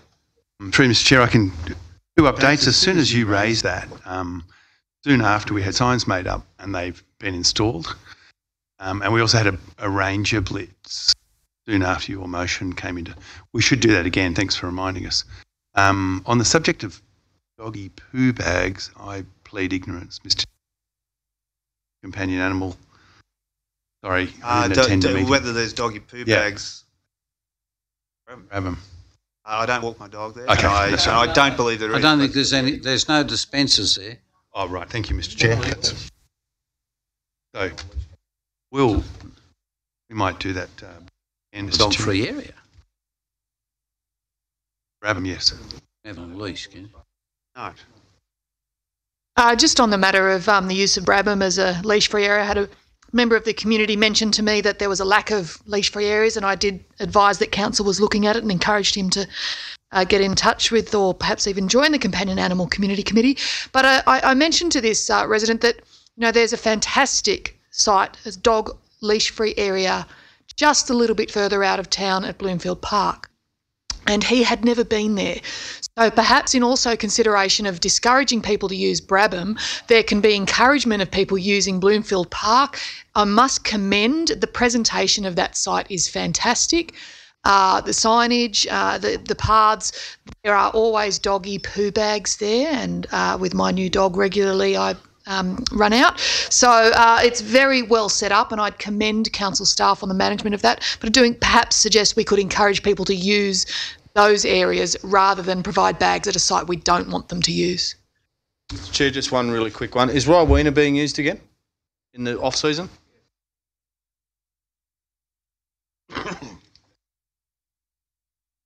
Mr Chair, can I also point out there is a new leash-free area that goes for some 800 metres just off the Forbes Road, just up from the NDR, which was the old road reserve, indeed the future feeder road, which has now been made a leash-free area. So perhaps we should publicise that as well. Down the old Forbes Road? It's a good 4 acres. Yep. As you're heading west out of town on the Forbes Road, you'll see a gate just after you cross Ploughman's. On the left there, up to the back of those houses, is a leash-free adopted area. I am aware that Jack Brabham is a leashed area, but I'm just curious to know, I mean, even though it is, there are a lot of people who get out there who walk and don't have the dog on leashes. Is there a deterrent by way of fines? And if so, are the council able to provide information in regards to whether anybody has actually received an infringement notice for having their dogs not on leashes in the last 12 months? I'll take that on notice, absolutely. Thank you. What is the fine? Take that on notice. Mr Chair. Assuming the answer is 0. Yeah, I don't know. It's not 0. There's no more discussion. I'll put the motion. Aye. 4. Item 3.1, tree protection, Orange LGA. A recommendation on page 11. Mover, seconder. Mover, Stephen Nugent. Mr Chair, through you, Mr Chair, can I just say that I wrote one of these reports and Mr Maunder, I think his team wrote one of these reports. My data was inserted earlier than Mr Maunder's, so is Mr Maunder's data on tree planting should be taken as the correct number. Thank you, Mr Chair. Can I just ask a question on that? Second problem, start I'll discussion. second. Just a comment I'd like to make. With some of the subdivisions I've noticed, look, really there is no point in protecting a single tree. Right? Really think about the establishment of these trees and the longevity of these trees. Even in the paddock, farm paddock, one tree will get old and will die. And in some of the subdivisions where we've got pretty strict rules on some of these trees, you can see trees that are actually not in all that good a nick. Only a matter of time with some of them where they're going to shed big branches or come over. Now, on the northern side of, or on the western side of Orange there, I can tell you where that Hilton Way and in through there, I had a look at 3 trees in there about 10 days ago, quite large trees that have come down. One come down at ground level, the other ones broke off about 2 or 3 metres up from the ground. And I had a look out of my place out on Bathurst Road, just near De Quino's there. I lost 4 in that big windstorm we had about 6 weeks ago. Big, big trees. Luckily no one went on the fence. They all went that way. They all went east. So I think when we're looking at establishing whether a tree stays or not, we've got to really and truly be careful of the way that we do the risk assessment on that tree. Sometimes we do a risk assessment on a non-windy day. It's a hell of a lot different a risk if it's a really good wind, and particularly if a tree has already lost a few branches, you've got to displace the weight on it, and if you get the wind from the other way, and a good one, you can guarantee that it'll shed those branches too. So that's the only concern that I have on with some of the tree protection within some of the areas. Now, the other one that I want to bring up here in that subdivision, I had a look at the aerial photo of the trees in that subdivision, and there was probably about 26 trees. Now there seems to be about 5 trees. 3 of those 5 trees are left as single trees out by themselves, and there's no doubt they're going to blow over sooner or later. So I just can't see the rationale about how the decision was made on just leaving a single tree. Thanks, Mr. Chair. As the person who asked for this report, I just wanted to say thank you to the staff who prepared it. It's coverage of the legislative instruments which are in place already to protect trees. It's nice to see some of these figures that indicate that in terms of street trees, we're planting a lot more street trees than we're removing. But I suppose I'd just ask a question initially that those figures on page 17 in relation to street trees that have been removed versus planted, that just refers to council's activities. It doesn't refer to developments and trees removed in developments. The report also highlights the importance of making sure that we get tree protection into our DCPs when we do DCPs. Probably the thing that I was hoping to see a little bit more of is maybe what other councils have done. Is there other things being done in other sort of council areas that we haven't done and that we could look at or consider?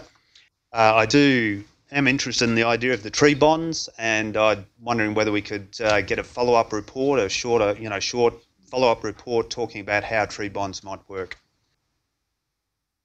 Mr. Chair, absolutely.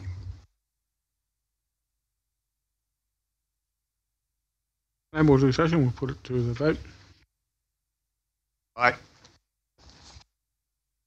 Item 3.2, Street Tree Management Report. There's a recommendation on page 9. The seconder, over Steve Nugent. Seconded. Second, Sam Romano.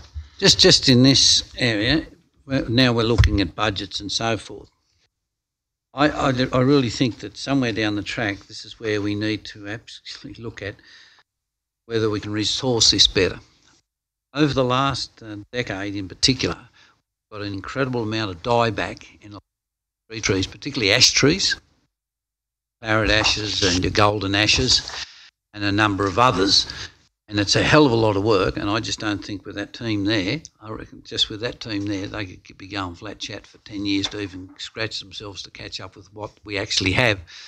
Give you a couple of examples. If you go down up through Glenroy there, where there's a lot of ash trees that have been planted, you go up Cox Avenue, Frederica Street, probably got 40% of the trees there, of 40% at least dieback in them.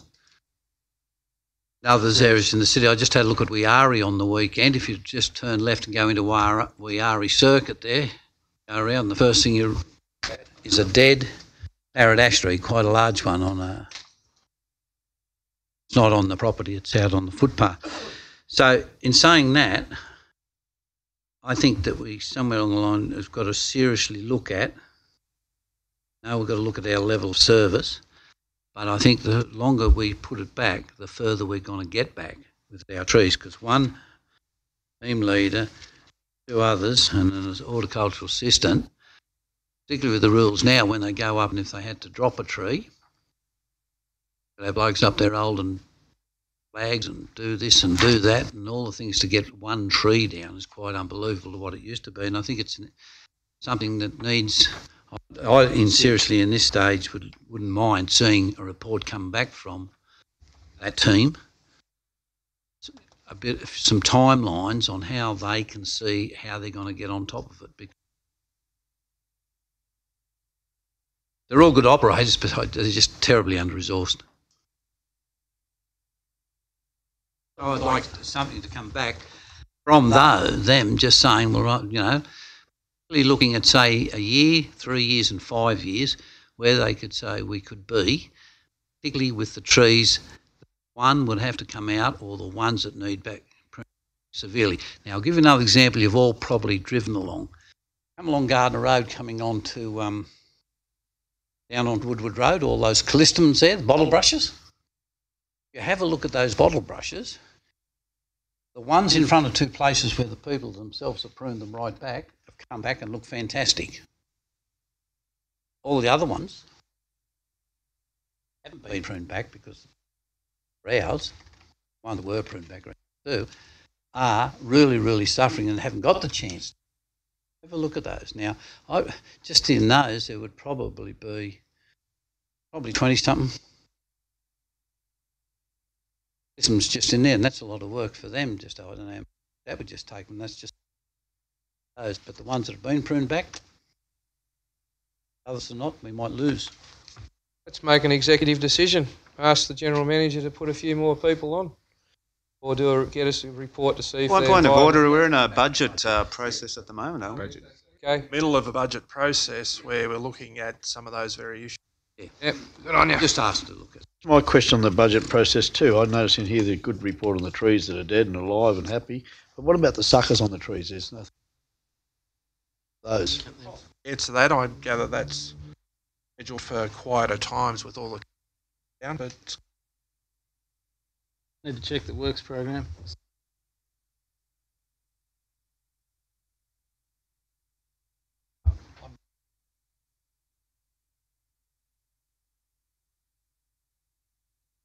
already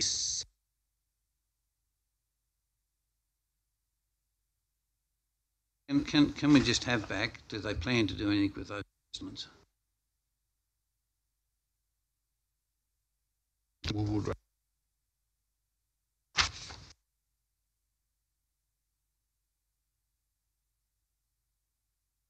The recommendation to vote. Street tree report being acknowledged. All for? Aye. Yeah.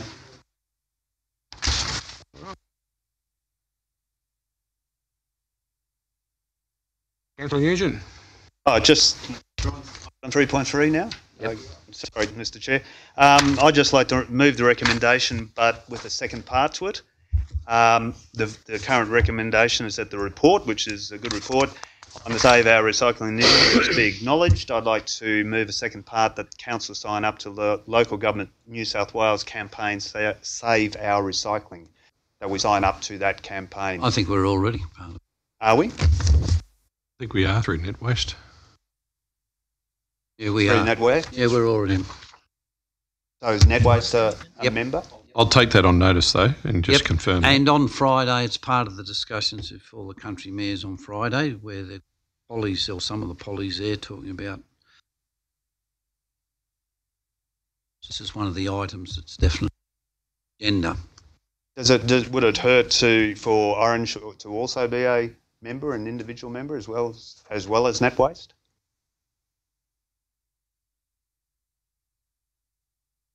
Wouldn't hurt.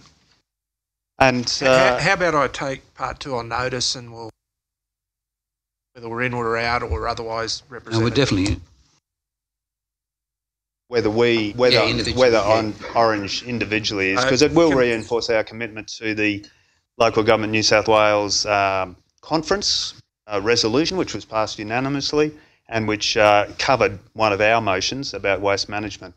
That motion was. I'll take part 2 on notice and. Okay. Thanks.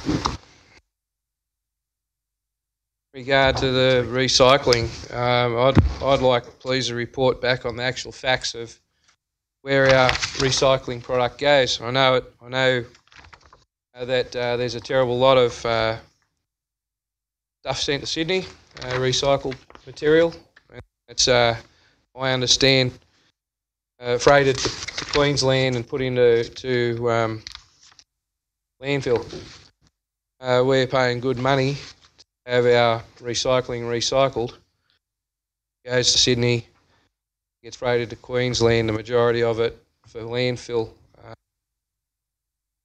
That's abhorrent, and I think it needs to be looked at where our actual money goes. Like, it's no good kidding ourselves. A lot of the stuff that did go to China and was exported and recycled in China isn't being recycled. Please, if you could light me a little bit, as our council spends quite a bit of money on conforming with the recycling regulations and the rest of it. But government doesn't really attack the problem head on. Like some clarification, actual economic outcome for Orange as far as what we do with our recycling further down the track. Is it getting recycled? Does it go to Sydney, then be exported to Queensland for landfill? Questions need to be asked. Councillor Munro, how about staff member to talk to you and get.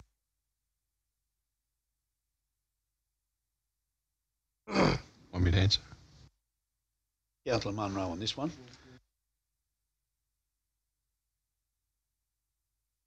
Some changes, I know. Finance and out.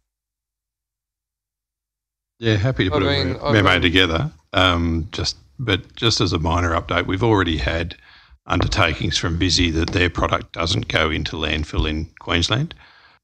Queensland are also responding and introducing a levy of $76 a tonne for anything that's coming from interstate, so particularly into Ipswich, which was the major receival area for New South Wales waste.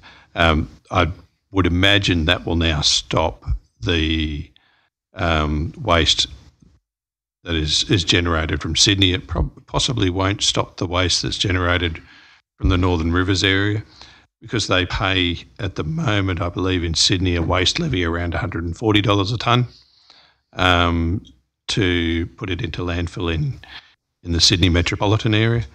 The freight costs are in the order of $90 a tonne to take it up to Queensland. If you add that levy on, it'll now be cheaper to actually put it into landfill in Sydney for that component. Answer my question. A lot of that recycling is going into landfill. Not the Visy recycling, sorry. Talking about J.R. Richards? The J.R. Richards stuff goes directly to Visy.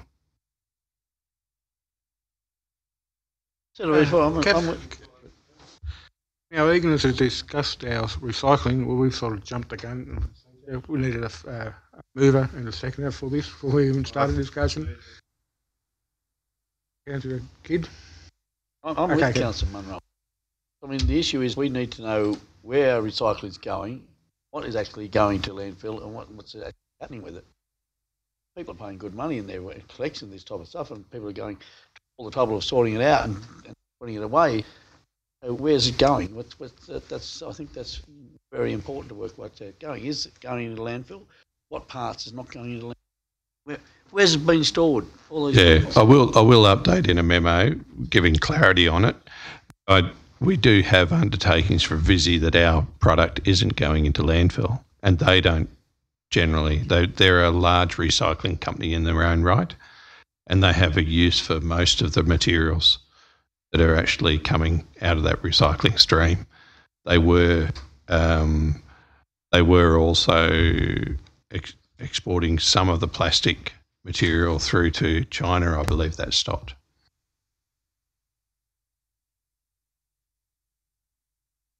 Thank you. Move the motion. Yeah. Move the motion. The motion is that the report of Save Our Recycling should be acknowledged. Amendment to that motion at the moment. So you're going ahead with your amendment to that motion? Add orange to it. Two on. Yeah. Okay. Happy with that? Back to part one. Okay, then the motion is that the report be acknowledged. Yep. Favour? Yep. Thank you. Mr. Chairman, just a question, matter arising. I asked probably one of the most technical questions I've asked in 20 odd years in this council chamber a few months ago. Yet haven't received any response to it. There was a net waste on.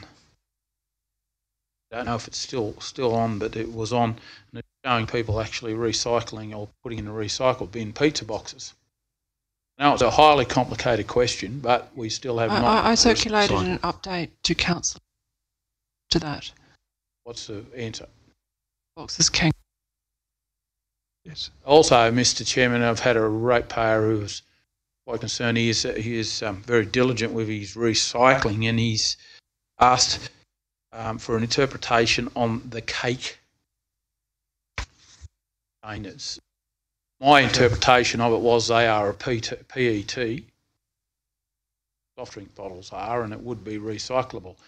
Got a nasty note in his recycle. Those plastic? Yeah, they're a PET thing. Yeah. They go over cakes.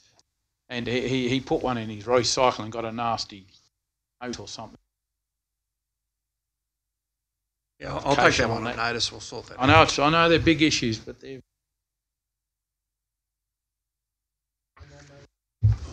Yep, very good. Close the Environmental Sustainability Policy Committee at 10 to 9? 5 to 9, sorry. I'll pass on for the Finance Policy Committee.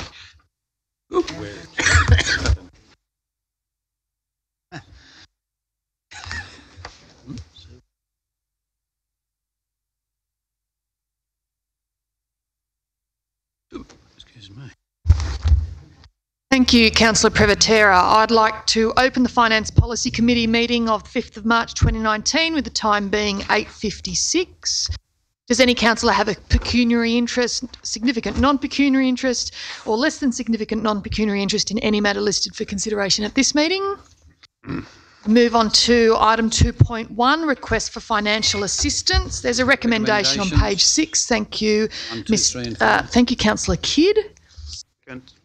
Thank you, Councillor Nugent. Any discussion on this item? There are 4 parts. There being no discussion, I'll put the motion. All in favour? Against? Motion is carried. Thank you, councillors. That concludes the Finance Policy Committee meeting with the time being 8:57, and I call on Councillor Nugent to conduct the Services Policy Committee.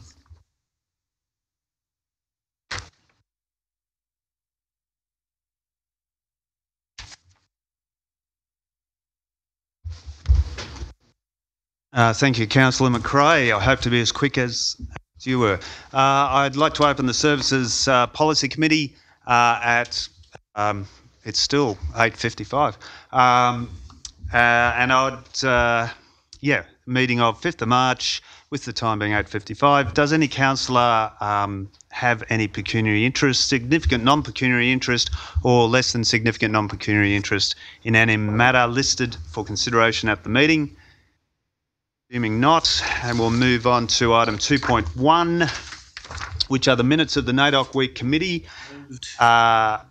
meetings of the 7th of December and 7th of February, moved by the Mayor, Councillor Kidd, and seconded by Councillor Munro.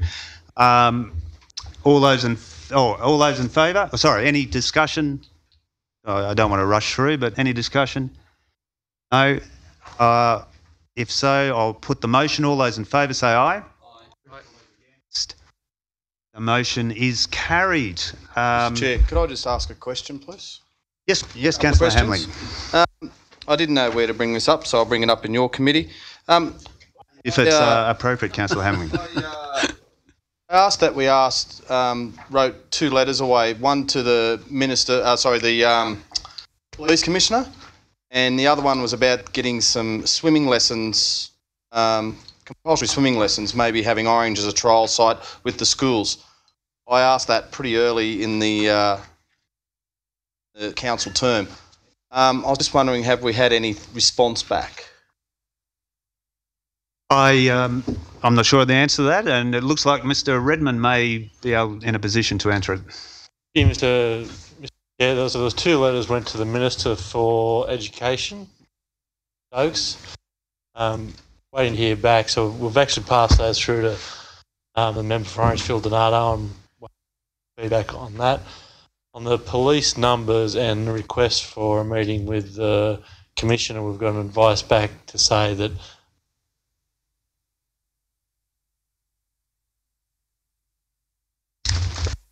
So they don't want to meet. The Commissioner doesn't want to talk to us about police numbers. He's passing it off to the command to talk to us.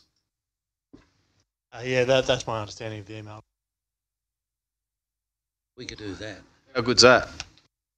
The Commissioner doesn't want to talk to us about our city's police numbers. Won't be there next week. So, I'm lost here. So do we organise a meeting with the police command region? I think that's what we should do. I'd suggest we... Because we were going to talk to the Minister. Okay, just... I'd suggest we take that up and immediately after the election seek a meeting with... We'd probably need to be aware we're in an election campaign period, we're in caretaker mode, so maybe that's part of the reason. So we'd probably need to revisit it after. Yeah, if I'm in a care, we've had that letter down at that police commissioner's for a long time. I know the member for Orange was able to get a meeting. I just can't understand why, if a council wants to have a meeting with the commissioner about concerns about police numbers, how we've been fobbed off. Can I suggest? My opinion. Can I suggest we contact local member and ask where it's up to?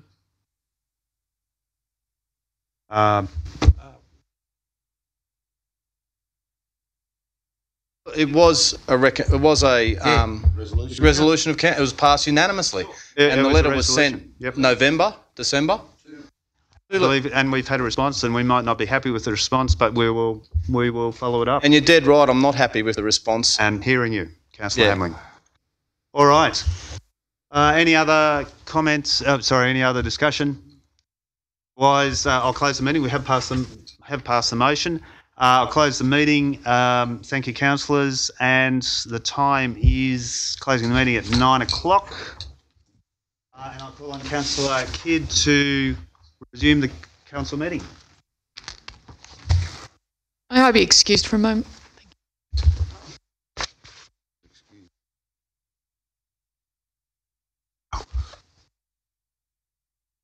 Item 4, notices of motion, notice of rescission. There are none. We move on to item 5, general reports. First one is 5.1, which is the second quarter budget review performance report. Move it. Second it. Second it. Yep. Councillor Miletto. Thank you, Mr. Mayor. I just have a look at this, and I just have a couple of questions to Mr. Waddell, Director of Development Services, regarding the performance indicators, in particular section 5.1, the Planning Development Committee report. If I can draw your attention to page 57 items in particular, I'm looking at items 8.1.7 and 8.1.8 and item 8.1.8. I note that the design work for servicing Cheryl area only due for completion in June 2019 and June 2020. Area is rezoned back in 2014 and 15. It take approximately 4 to 5 years to design the infrastructure to service this area.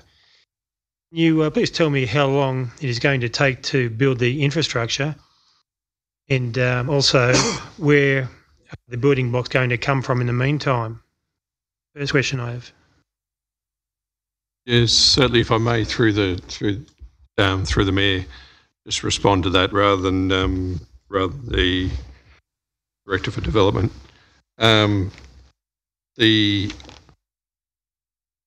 We're talking about the stage 2 design area, not the Cheryl design. So the first section has already been designed, that infrastructure put in place with loans. The second stage is the section that we're designing at present, and it's the section to the north of the Cheryl development. That section's we're looking at upgrades through the city as well as underneath the railway line through there. For the sewer, that's in its final stages of design at present. So the alignment, you'll see some pegs out in through Elephant Park at the moment, running where the sewer is proposed to run. It's then also, there are some pegged areas through Cheryl as well, and we already have just started discussions with some of the owners in those areas for the sections that council will be building as part of the trunk main extension. So all up, by the time we get access under the railway, easements over properties under just terms conditions, we'll be looking at probably around the end of 2020 before those are that sewer is actually extended through there. There'll be some sections that will be ready earlier than that, but some will be later.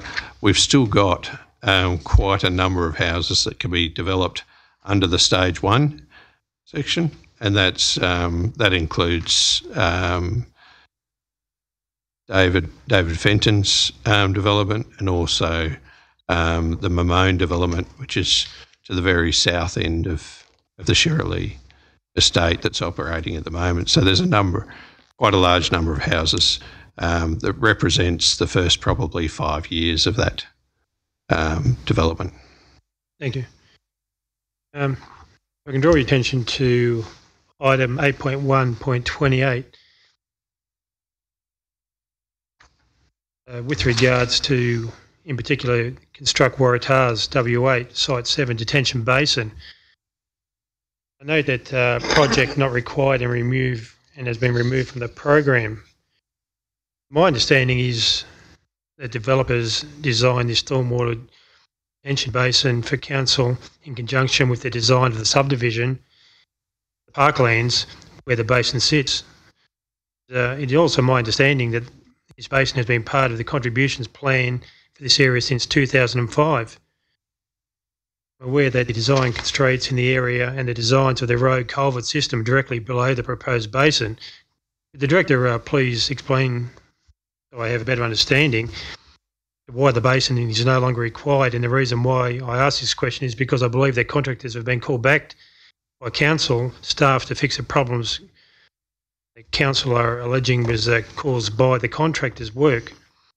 However, there may be evidence to suggest that the damage has been caused by large volumes of water that come down through the catchment. There is still only one basin upstream, the recently constructed basin on William Acre Drive. The basin was also planned by the contribution plans. Councillor Leonard, I think that's a fairly convoluted sort of I might question. take that one on notice. Take it on notice, offline. yeah. If you could pass it Yeah, on I'm to just the asking Director. a question, Yeah. looking at the information which is provided to me. Yep. Final question with regards to that section is, and you might want to take this notice, I'm not sure, you may be able to answer it, is that council are not going to, if council are not going to build a basin, what are the council going to do with the money that's being collected from the basin?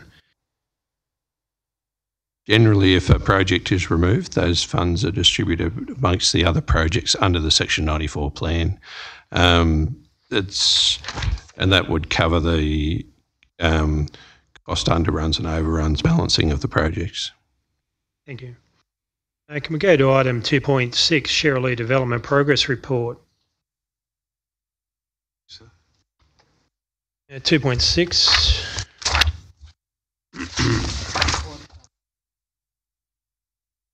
Looking for 2.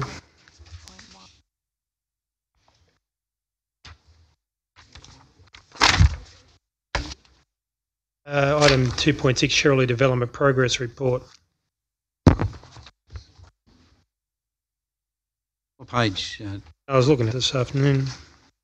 Oh, that was Mr. Chair, that was a report earlier. Oh, the report that was earlier. Report in the PDC planning. Yeah. Okay. The report repairs to compact lots in Northern Orange with areas of 888 square metres to 350 square metres.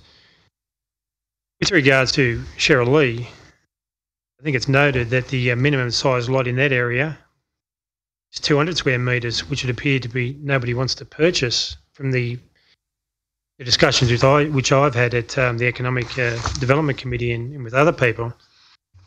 My understanding that smaller lots in North Orange mostly are a result of builders buying the larger blocks then subdividing it.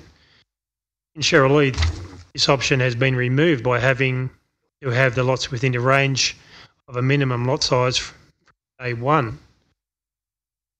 This therefore cuts out the fair percentage of buyers, as the builders cannot add that themselves. So I guess the question is, I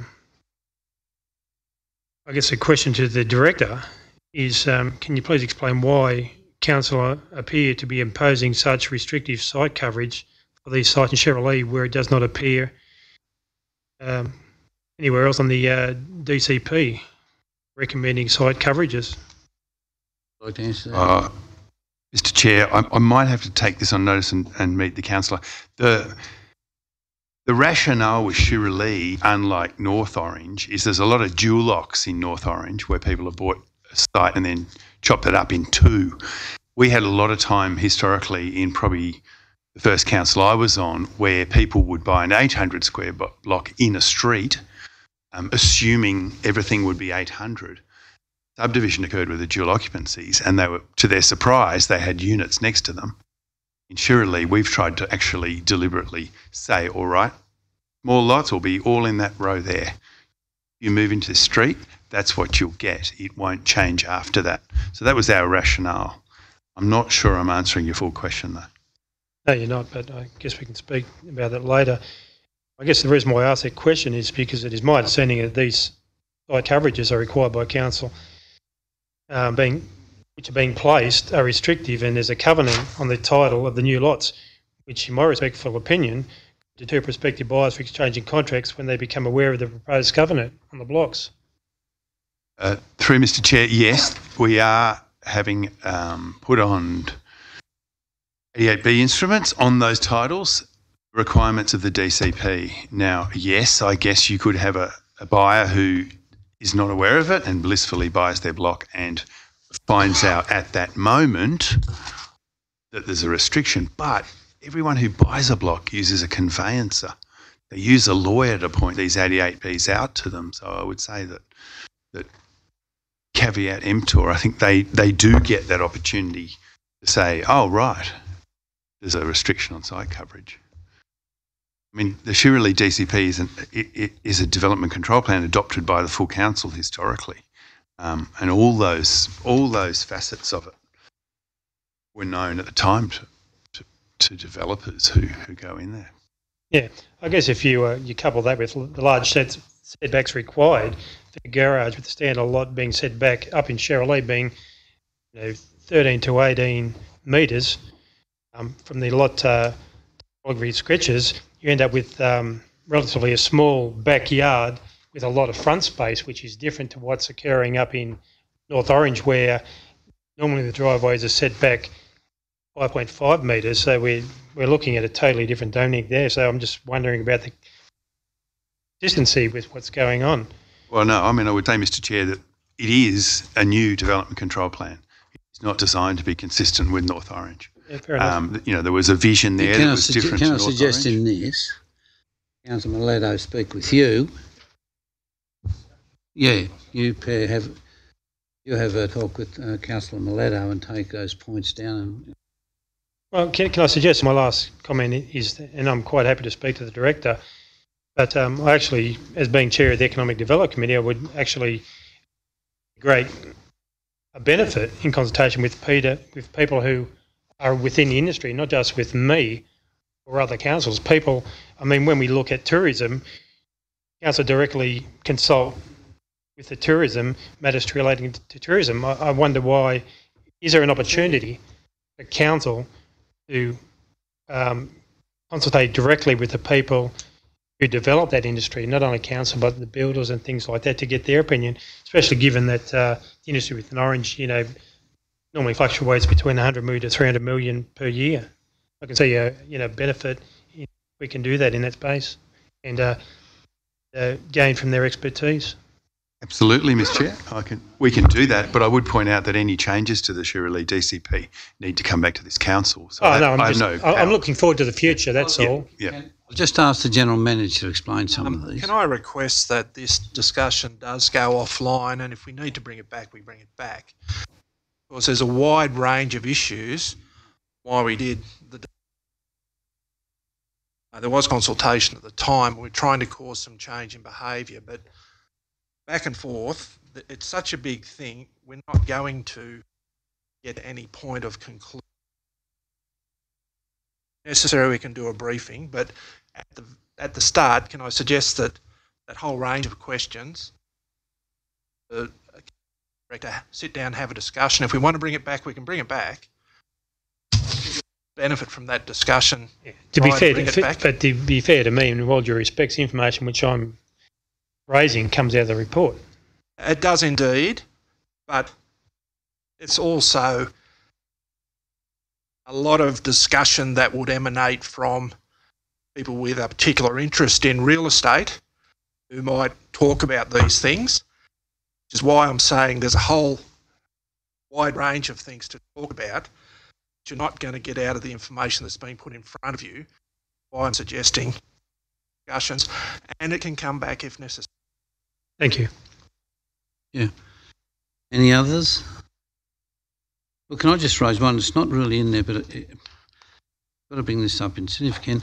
There's a statewide push at the moment saying that in country roads, if country roads are only a certain width, cyclists should only be able to ride single file instead of two abreast. And New South Wales Farmers have headed it up, and it was with some councils in the north of the state, and it is going up for discussion in the next day. And I thought about it, and I looked at going out towards the airport as an example.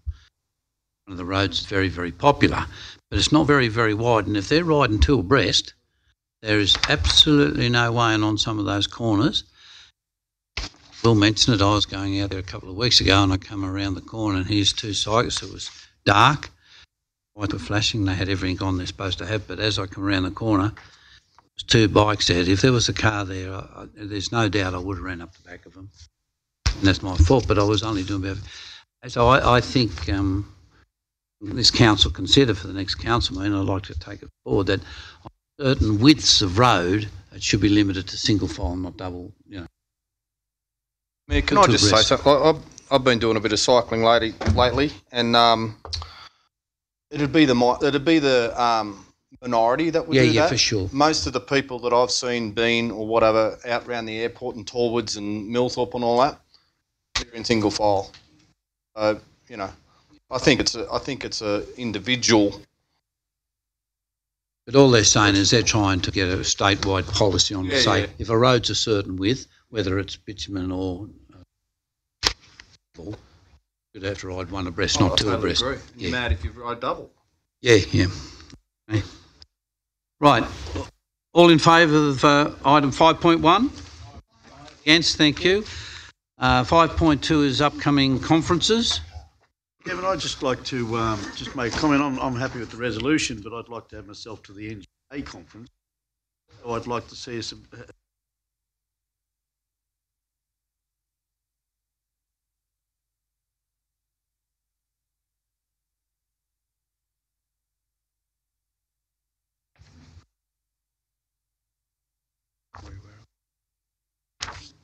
Rated some, but if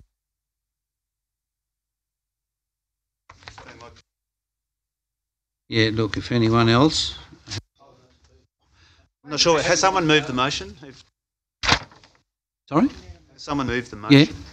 I'd like to make an amendment, please. The Australian Local Government Women's Association Conference is in Blacktown from the 15th to 17th of May. That is the conference I'd like to attend. The New South Wales branch is being held in Liverpool in April. However, I don't think it would be fair to go to both of them with the costs involved. Right, so okay. I'd prefer to go to Blacktown, and I withdraw the April Liverpool Right, so one. we'll change that Could one. that The be Australian amended, Local please? Women's Association Conference in May in Blacktown. Okay. All right, if anyone else has got a passion, Councillor Miletto. Just with regards to recommendation, and I take on board what Councillor Duffy says. I mean, if there are some concerns that the summits for Sydney and Melbourne are similar, which I don't believe they are, but regardless of that, I'm happy to withdraw from the Melbourne one if that assists the budget. No, leave it in there at the moment. If other councillors wish to put their hand up, they may. They can go and speak to the General Manager. I certainly will be considering going to the National General Assembly, Canberra, as long as they have a good speakers.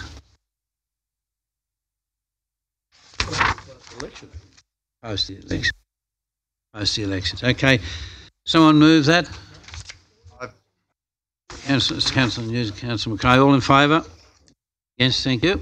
Sorry, Mr Mayor, unrelated to those matters, I know it's previously been brought up, particularly by Councillor Duffy, that the council meeting scheduled for the 18th of June would conflict with the National General Assembly of Local Government, and I'd like to highlight that, and perhaps we could have a recommendation from staff on whether a council meeting is held on that date or whether it can prioritise. Sorry, depending on how many are going. That's right. That was the concern last year in relation to councillors being away and the scheduling of the meeting in conflict with that conference. General Manager will come back to us with a Okay. 5.3 is on the Earth Century. Chair, Mr Mayor, great. Thanks, Mr Waddell, for the report. I initially asked this question because I was concerned that we weren't getting use out of that. But, I mean, by the look of that report and put to an excellent use. A lot of land out there that I thought was great that cyclists are using it, and particularly, as has been pointed out in the report, it's at a summer competition. I think that's great. Thanks for that. Need a mover in a second. Move Councillor Taylor, second Councillor Munro. All in favour? Mr. Mayor, can I just ask just quickly, the mountain biking, fantastic. Great news for Orange. I recently was over in New Zealand, and the mountain biking tourism they get out of mountain biking is absolutely amazing.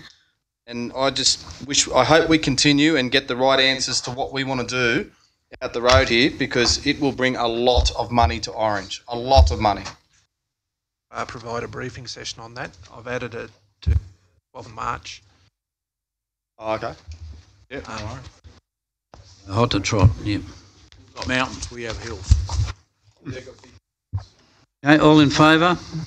Against, thank you. 5.4. What's laid on there is the Crown Land Building Council. The Mayor first, because the candidates forum, so because... Yeah, okay, yeah. Thanks for that. Report on the candidates open forum. I'll move it. Second, Councillor Privatera. I just want to make a comment, Mr. Chairman. I've instigated one of these things here. My disappointment is on that they didn't come to a council meeting, because I just saw a bit earlier on this afternoon, or in this meeting here, that Councillor Hamling wanted to ask a question about what happened with the police numbers and all those type of things there. Could have been asking the candidates themselves, those type of issues. I thought the opportunity would have been for us councillors to have, because of our experience, to have a lot more knowledge on the requirements of what we needed for our LGA, the opportunity to come directly to themselves. But I have no problem with the forum that they ran, but I thought we would have had a better chance. Well, in fact, just in answer to that, that was one of the questions that was asked of every candidate. It was about police numbers. No, I'm just giving you an example. I think Councillor Hemming had another one as well. Questions.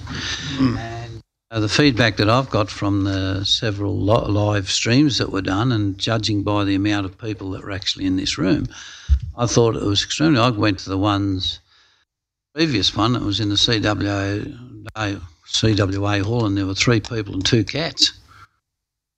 So... Yes.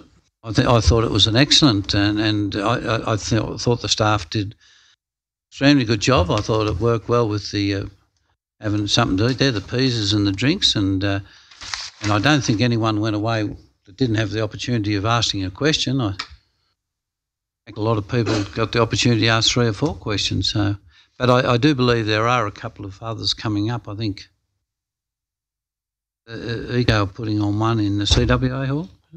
There is one in the CWA hall on the 14th. 14th March. And we would like to come along and ask a question at the forum, and that's in the CWA hall. By the council. Oh, sure. Yeah. But. Oh, yeah, separate question. Sorry. And the other one is actually on the 12th of February, 12th of March in Forbes. Forbes, yeah, okay. Clashes with. Maybe I should declare an interest in. No. All right, will someone move that, please? Thanks, Councillor Hemming. Seconder? All in favour? Against? Councillor Taylor and I will have to declare an interest. Leave the room for this item. You can do it from there, Councillor Romano. You can do it from there. It's late item. I can do it from here, eh? Yeah, it's 5.4. It's the Crown Lands report. Okay.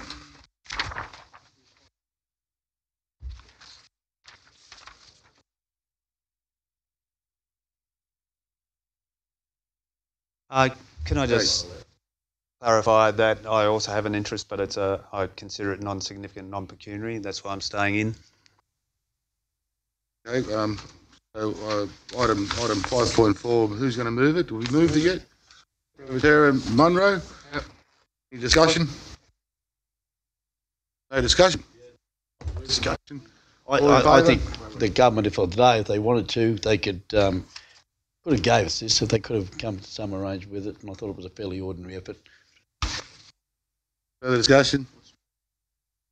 Put the motion, all in favour? Carried. Call the mayor back in. Have we got any more? 5 point, that's it. You could close the meeting, Sam, if Oh yeah, I declare the meeting closed. There's nothing else on the agenda. Have a great night.